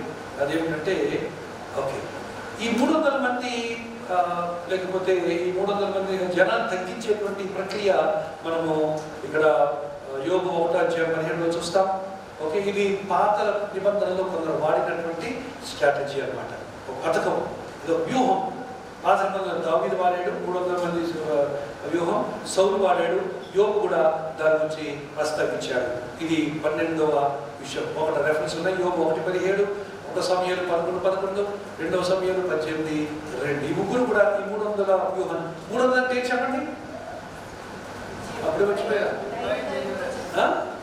Divine deliverance. 300 అంటే దైవికమైన విమోచన. ఇది 12వ విషయం. 13వ విషయం. రైట్, ఇప్పుడు ఏమైంది? ఇంకా చాలా మోస్ట్ ఇంట్రెస్టింగ్ థింగ్. ఓకే, ఏమైందండి? వీళ్ళందరూ 300 మంది నిలబడ్డారు. పైకి చూడండి ఒకసారి. 300 మంది వచ్చారు. వచ్చిన వీళ్ళందరూ లైన్లో ఉన్నాడు, లైన్ నిలబడన్నారు. ఇందులో ఏం చేశారంటే, ఈయన అందరు నిలబడేసరికి 300 మంది ఒక్కరి చేతులు వీళ్ళు అనుకుంటారు, ఏ కంఠమో, ఏ కత్తు, ఏ డాలు, ఏ ఈక పెడతారు అనుకుంటే, ఈయన ఈక లేదు, పీడ లేదు. ఏం పెడతారు? కొండ పెడతారు చేతులు. కొండ, హలో సార్ కొండ చెప్తే పట్టుగా చేతిలో 300 కుండలు పెట్టి ఏంటి తర్వాత ఏం చేశాడు? ఏంటి కుండలు పెట్టిన తర్వాత 300 బోర్లు ఇచ్చాడు. ఎక్కడ సంపాదించాడు? అది ఇవన్నీ ప్లాన్ చేశాడు, ముందుగానే అరేంజ్ చేశాడు. ఏంటి ఈ యొక్క టెక్నాలజీ ఎవరు వాడలేదు, ఎగువది టెక్నాలజీ ఎవరు వాడలేదు. ఏది ఎడం చేతితో పెట్టి పుస్తకం పొడిచాడు, అది చాలా అతీతమైన టెక్నాలజీ వాడారు మనవాళ్ళు. ఇది అసలు మతిపోయి మైండ్ బ్లోయింగ్ టెక్నాలజీ. యుద్ధానికి వెళ్ళిన చేతిలో కొండ పెడతాడు, ఒక్క చేతిలో కొండ పెట్టాడు, ఇంకో ఆ కొండ లోపల ఏం చేశాడు, కొండ పెట్టి ఒక దివిటెను పెట్టాడు. దివిటెను పెట్టి ఆ కొండ పెట్టి దివిటెను పెట్టి లోపల దించి అలా ఎదుగుతూ ఉంది. దాంట్లో మూడోది ఏం చేశాడండి, బోర్ ఇచ్చాడు, 300 బోర్లు ఇచ్చాడు. సార్ మనం వెళ్ళేది యుద్ధానికి సార్, ఏంటి సార్ మీరు ఇచ్చేది, కొండ ఏంది, దీపం ఏంది, తర్వాత ఇక్కడ బోర్ ఏంది, ఏంటి సార్ మీరు గిమికులు చేస్తున్నారా, ఏమైనా వ్యాపారం చేస్తున్నారా, ఏంటి సార్ మళ్ళీ డెఫినెట్గా అడుగుండే వాళ్ళు పైకి వచ్చి ఇదైతే దీంతో నేనే యుద్ధం చేస్తాను నమస్కారం అని చెప్పి వెనక్కి వెళ్ళిపోయిన వాళ్ళు ఉండేవాళ్ళు. ఇంపార్ట్ అర్థమైందండి, దేవుడు మనిషి యొక్క ప్రమేయము, ప్రాధాన్యత, మనిషి యొక్క ఘనతకు, మహిమకు కారణం ఏమీ లేకుండా చేస్తాడు. కొండలు చూద్దానికి ఏంటంటే బాబు, అది దాని రహస్యమే. సో ఇందులో 3 విషయాలు, 3 వస్తువులు ఇచ్చాడు. నెంబర్ 1 ఏమి ఇచ్చాడు అక్కడ, కొండ అంటే ఎవరు, మనమే. రెండోది దాంట్లో ఏం పెట్టాడు, దీపం కాగిడి లేకపోతే దివిటి పెట్టాడు. ఆ దివిటి అనేది యేసు ప్రభుకి సాదృశ్యం. ఓకే, మూడోది ఏంటంటే బోర అనేది దేనికి సాదృశ్యం అంటే ప్రార్థనకు సాదృశ్యం. ప్రైజ్ ది లార్డ్, హల్లెలూయా. రెండోది ఇంకోటి ప్రార్థనకు, ఇంకోటి దేనికంటే ప్రార్థనకు మరియు ప్రకటనకు సాదృశ్యం, సువార్తకు సాదృశ్యం. చెప్పండి దేనికి సాదృశ్యం, అక్కడ నేను రావట్లేదు అక్కడ. సో బోర్ అనగా ప్రార్థనకు సాదృశ్యం, మరియు ముఖ్యంగా దానికంటే ముఖ్యంగా రెండు దేనికి సాదృశ్యం, అది సువార్తకు సాదృశ్యం. సువార్త నశించు వారికి వెలితనము, రక్షింపబడుచున్న మనకు అది దేవుని శక్తి అయి ఉన్నది. మీకు అర్థమైంది. ఇప్పుడు దేనికి వెళ్ళాలి ఇద్దరికి, ఇప్పుడు మనం వెళ్ళాలి. ఎవరికి వెళ్ళాలి, యేసు గారికి వెళ్ళాలి. ఏం తీసుకెళ్ళాలి, వాక్యం తీసుకెళ్ళాలి. అది వాళ్ళకి అప్పుడు అర్థం కాదు, అవన్నీ కూడా వాళ్ళకి ఏం అర్థం కాదు. మీకు అర్థమైందంటే చాలా విచిత్రమైనటువంటి పోరాట వ్యూహం ఇది. Still the glory goes to God. మనము దేవునికి గ్లోరీ గ్యారంటీ ఇవ్వలేకపోతాం. అందుకనే గ్లోరియస్ థింగ్స్ మన జీవితం రావడం లేదు. మహిమాన్వితమైన కార్యాలు అవ్వాలంటే మహిమ దేవునికి గ్యారెంటీ ఇస్తామని భరోసా ఇవ్వాలి, మనం ఇవ్వలేకపోతాం. మనిషి యొక్క స్వభావం ఏంటంటే దొంగిలించడం. దేనికి దొంగిలిస్తాడు, అన్ని దొంగిలిస్తాడు, దాంట్లో పాటు మహిమను కూడా దొంగిలిస్తాడు. నేను చేసేదా, నేను ప్రార్థన చేయగా, నేను చెప్పగా, నేననేది కొన్ని డొల్లి వస్తూ ఉంటుంది తప్ప దేవుడు నీ దయ వల్ల, నీ కొరకే, నీ వలన అనేది మనం చాలా తక్కువగా వస్తాయి. నేనే చెప్పానండి, నేనే చేశానండి, నేను అడ్వైస్ పెట్టాను, నా ప్రార్థన బట్టి, నా వాక్యం బట్టి. That's why glory comes to us and great things don't happen. మహిమ మనకు వస్తుంది కలిగినే మహిమాన్వితమైన కార్యం జరగడం లేదు. లేకపోతే ఎలా ఉంటుంది, ఎక్కడైనా సరే ఎలా ఉండదు. ఈరోజు ఆలోచించండి. అందుకని ఇక్కడ వీళ్ళు ఇదంతా రద్దు చేశారు. సో కనుక మట్టి కుండ దేని సాదృశ్యం, మనం. రెండోది దివిటి దేని సాదృశ్యం, యేసు. మూడోది బూర దేని సాదృశ్యం, ఏమా, ప్రార్థనకు మరియు సువార్తకు సాదృశ్యం. ఇప్పుడు ఏమైంది, వాళ్ళు అక్కడ 100 మందిని ఏం చేశారు, 300 మంది 3 గ్రూపులు చూసారు. అక్కడికి చెప్తారు, వాళ్ళ ముందు చెప్పేస్తే బాగుంటుంది. ఓకే, నెక్స్ట్ 14 జస్ట్ 2 ఉన్నాయి. 14 చూసినట్లయితే ఏమైందంటే అక్కడ విషయం జరిగింది. 300 మందిని 3 బ్యాచ్లుగా విభజించారు. 100 మందినేమో తమతో ఉంచుకున్నాడు, ఇంకో 100 మందినేమో అటువైపు పంపించాడు, ఇద్దరు అవతల వైపు. ఇంకో 100 మందిని ఇద్దరు యూత్లో పంపించాడు. వాళ్ళందరూ ఏం చేశారు, చుట్టూ పుట్టేశారు. లైట్ కనపడతాయి, అందరు మొత్తం ఇద్దరిలో ఉన్నారు.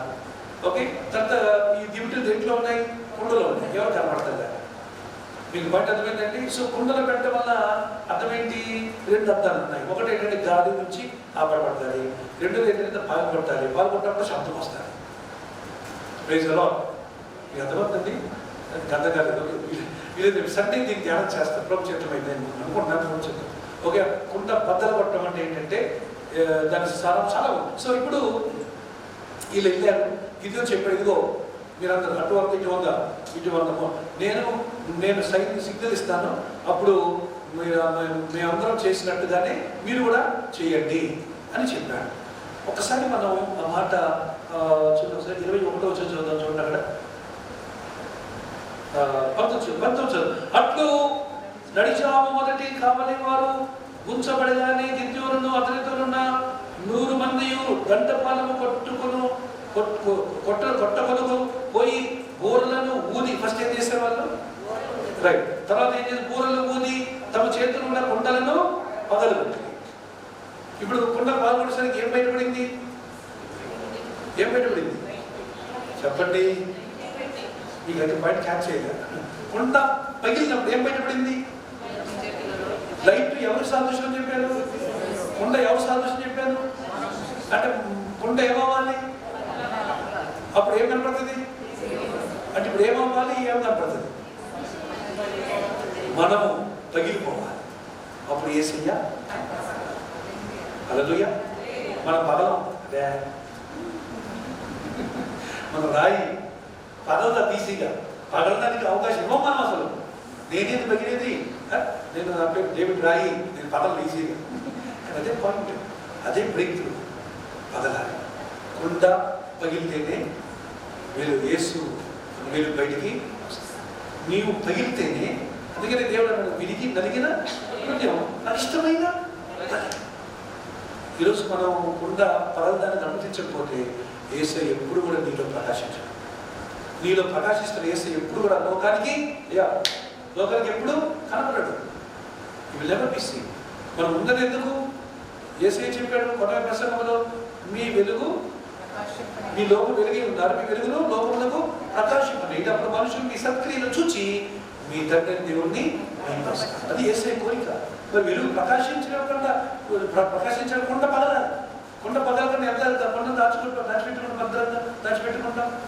ఉపవాసం ఉందాం కదా, ప్రార్థన చేయం, మోకరించం, ఇవన్నీ చేస్తేనే కొండ పగలదాం. విజ్ఞాపన చేయడం, కనిపెట్టడం, రాత్రి అంతా ప్రొఫెసర్లు కనిపెట్టడం, ప్రభు కొరకు సేవకులు అంత చందాలు ఏం పట్టించుకోకుండా, మేకప్లు, పౌడర్లు, సెంట్లు, గింట్లు, తర్వాత ఏం పట్టించుకోరు, దేవుడి కొరకే అని చెప్పేసి మనం ఎప్పటికప్పుడు మన కాదు చెప్తున్నాం. వీటి మీద తిండి, కారు, బట్టలు, వస్త్రాలు ఇవన్నిటి మీద కాకుండా కుండ పగిలిపోయిన అనుభూతిలో కాదు. అప్పుడు మనలో ఉన్నటువంటి యేసు ఈ లోకానికి ప్రకాశిస్తాడు. హల్లెలూయా. రైట్. ఇది ఎన్నో పాయింట్ అండి? ఇది 14వ పాయింట్. 15వ పాయింట్. ఓకే, 14వ పాయింట్. సో ఏమైంది? ఇందులో ఏమైందంటే జాతకండి, వీళ్ళు ఫస్ట్ ఏం చేశారండి? బూర ఊదారు. బూర జాతక టెక్నిక్స్. బూర ఊదేసరికి అందరూ కూడా బూర ఏంటంటే అందరూ మధ్యరాత్రి లేచి ఉలికిపడి లేచారు. అందరూ మత్తు దిగిపోయిన అందరూ లేచారు. లేచేసరికి ఏమైంది? శబ్దాలు పడ్డాయి.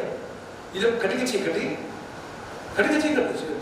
పడుకుంటున్నాడు కదా, లైట్ వేసి పడుకోరు, ఇంకా వేరే దాడి చేస్తున్నారు. ఏమిటి? సో ఫస్ట్ ఏమి వినపడింది? దానికి బోర వినపడింది. తర్వాత ఏమైంది? అక్కడ బోర తమ చేతులు ఉన్న కుండలను పగలగొట్టి అట్లు ఆ 3 గుంపుల వారు బోరలను ఊదుచు కుండలను పగలగొట్టి ఎడమ చేతుల్లో దివిటలను, కుడి చేతుల్లో ఊదుటకు బోర్లను పట్టుకొని, ఇది కరెక్ట్గా పిక్చర్ దాన్ని చూసాం కదా మనం ఇందాక ప్రీవియస్ స్లైడ్లో ఉన్న పిక్చర్, అది దానికి కరెక్ట్గా చూసారా? ఎడమ చేతిలో దివిటలను, కుడి చేతిలో బోర్లను పట్టుకొని యెహోవా ఖడ్గము, గిద్యోను ఖడ్గము అని కేకలు. వారిలో ప్రతి వాడును తన చోటన దండు చుట్టూ నిలిచి ఉండగా ఆ దండు వారందరూ పరిగెత్తుచు కేకలు వేయొచ్చు పారిపోయిరి. Praise the lord. ఎప్పుడైతే వారు బోర ఊది కుండను పగలగొట్టి ఒక చేతిలోనే ఎడమ చేతిలోనేమో దివిటిని, కుడి చేతిలో బోరను పట్టుకొని ఊపుతూ ఆ చుట్టూ ఉండి ఆ పని చేశారో అందరూ ఫస్ట్ ఆ కుండల శబ్దానికి అందరూ లేచిపోయారు. బోర శబ్దానికి అందరూ లేచిపోయారు. కుండ శబ్దానికి ఏమో భయపడిపోయారు. ఈ వెలుగు దృశ్యానికి ఏమో పారిపోయి ఆ ఏమవుతో తిరిగి ఒకరిని పొడుచుకొని మొత్తం చాలా మంది చచ్చిపోయారు. మిగతా పారిపోయారు. హల్లెలూయా. 135,000. ఎంతమంది ముందు? ఒక్క బాణం లేదు అక్కడ, ఒక్క ఈట లేదు, ఒక్క కత్తి కట్టం లేదు అప్పుడు ఆ స్పాట్లో. కానీ పారిపోయారు. దేని బట్టి పారిపోయారు? నీలో ఉన్న క్రీస్తుని బట్టి పారిపోతారు. ఆమేన్. అందుకనే లోకంలో ఉన్నవాడికంటే నీలో ఉన్నవాడు గొప్పవాడు. నీలో గొప్పవాడు. మనలో ఉన్న క్రీస్తుని బట్టి లోకం సాతాను దురాత్మ పారిపోవాలంతే, సమస్య లేదు. ఇది మనం చూస్తున్నటువంటి 14వ అంశము. ఓకే, 15వ అంశం చూసినట్లయితే వీళ్ళు వెళ్ళిపోయారు. చాలా ఇంతలో ఏమైందంటే ఎఫ్రాయిం ముందు ఆషేరు గోత్రం వారు, ఓకే, చాలా మంది 3 గోత్రాల వారు వారి సాయంకి వస్తారు. వచ్చిన తర్వాత ఓకే, అక్కడ చూసినట్లయితే నఫ్తాలి, ఆషేరు, ఓకే, తర్వాత మనష్షే, ఈ 3 గోత్రాల వారు ఎక్కడ చూస్తాం, 23 చూస్తాం. ఈ 3 గోత్రాల వారు ఈ పారిపోతారు. ఎవరు? ఈ మిడియాని పారిపోతారు. ఇంకా అమ్మో మనం చాలా పెద్ద సైన్యం వచ్చేసి ఎంతమంది వచ్చారు, అమ్మో ఈ రాత్రిపూట కటిక చీకటి శబ్దాలు, ఈ బోర్లు ఉంటున్నారు, ఇలా ఆ శబ్దం వాళ్ళకి సాధారణ కోతలాగా, బండ కోతలాగా పారిపోతుంటే వీళ్ళు వదిలిపెట్టకుండా కమాన్ రన్ ఆఫ్టర్ దెమ్ అన్నాడు. వీళ్ళు 300 మంది ఆయన పరిగెట్టారు. ముందుగానే ఏం కానేశ్వరేమో గిద్యోను, అక్కడి నుంచేమో నఫ్తాలి, ఇక్కడి నుంచేమో మనష్షే, ఇంకొంచేమో ఆషేరు గోత్రం వాళ్ళు దిగారు. మొత్తానికి రౌండ్ అప్ చేశారు. మొత్తానికి వాళ్ళు సర్వనాశనం చేశారు. Praise the Lord. అది చేస్తుండగా ఇందులోపు ఇద్దరు ఆ శత్రు సైన్యములకు సంబంధించి ఇద్దరు నాయకులను పట్టుకుంటారు. ఒకటి పేరు ఓరేబు. అది ఆఖరి వచనం చూస్తాం. ఓరేబు అన్న మాటకు అర్థం ఏంటంటే కాకి, సాతానుకు సాదృశ్యం. రెండో వాడు ఎవరంటే వాడు జయీబు. జయీబు అనే పేరు అర్థం ఏంటంటే నక్క, ఉల్ఫ్. ఆఖరి ఏం చేశారంటే వీళ్ళు ఏంటి ఎఫ్రాయిం వాళ్ళు అనుకుంటాను. వాళ్ళు తర్వాత ఏం చేస్తారంటే వీళ్ళిద్దరిని పట్టుకుంటారు. సో 20 రోజులు చదివారు ఒకసారి అక్కడ. మరియు వారు మిద్యాను అధిపతులైన ఓరేబు, జయేలు అను ఇద్దరిని పట్టుకొని ఆ ఓరేబు బండ మీద ఆ ఓరేబును చంపిని, జయేబు ద్రాక్షల తోట మధ్యన జయేబును చంపిని, ఓకే, మిద్యానీయులను తన్నుకొని పోయి ఓరేబు జయేబు తలలను యోద్ధాను అవతలకి గిద్యోను వద్దకు తెచ్చింది. ఒకడు ఎక్కడ చంపారు? ఇది క్లోజింగ్ పాయింట్. ఒకడు ఎక్కడ చంపారు? ఓరేబును ఎక్కడ చంపారట? బండ మీద. ఓకే, ఒకటి ఎక్కడ చంపారంటే ఓరేబు బండ మీద చంపారు. ఇంకొకటి జయేబు ఎక్కడ చంపారంట? ద్రాక్ష తోట యొద్ద. ఏంటి అర్థమవుతుందమ్మా? ద్రాక్ష తోట, ద్రాక్షల తొట్టి యొద్ద. అంటే ద్రాక్ష తొట్టిని అర్థం ఏంటి? ద్రాక్ష గానులు, ద్రాక్ష తొక్కి ఎదురు. సో ఒకటేమో ఎక్కడ చంపారు? బండ మీద. బండ ఎవరు? యేసు. ఇంకొకటేమో ద్రాక్ష తొట్టి. ద్రాక్ష తొట్టిలో ఏముంటుంది? ద్రాక్ష తొట్టి ఏం చేస్తారు? తొక్కుతారు. తొక్కితే ఏమొస్తుంది? అమ్మా రసం వస్తుంది. ఆ రసం ఏంటి? యేసు. సో ఫైనల్లీ మన శత్రువు ఓడిపోవాలంటే యేసు దగ్గరికి వారి యేసులోనే వారి వాటి ఉంటుంది. యేసు అందుకే చెప్పి అదే అధ్యాయం యోహాను సువార్త 10 చెప్పి నాకు వేరుగా ఉంది, మీరేమీ చేయలేరు. నా పేరు మీరు ఏమీ చేయలేరు. మనకున్నటువంటి శత్రువులను, ఓకే, ఓరేబులను జయేబులను ఓడించాలంటే బండైన క్రీస్తు దగ్గర తీసుకురావాలి. తర్వాత మరి ఇది ద్రాక్ష తొట్టి అయిన యేసు రక్తంలో వాడాలి. బండ అనగా వాక్యానికి కూడా సాదృశ్యం, మరి రసం అనగా యేసు రక్తానికి సాదృశ్యం. వాక్యం రక్తం, వాక్యం రక్తం. హల్లెలూయా. వాక్యమే రొట్టె, ఆ రొట్టె మనం తింటాం. రక్తమే ద్రాక్ష, అదే మనం తాగుతాం. హోలీ కమ్యూనియన్ చూసారా? అక్కడ ఎక్కడ కంక్లూడ్ అయిందంటే విజయం ఎక్కడ సంపూర్తి అయిందంటే ప్రభు పన్న దగ్గర సంపూర్తి.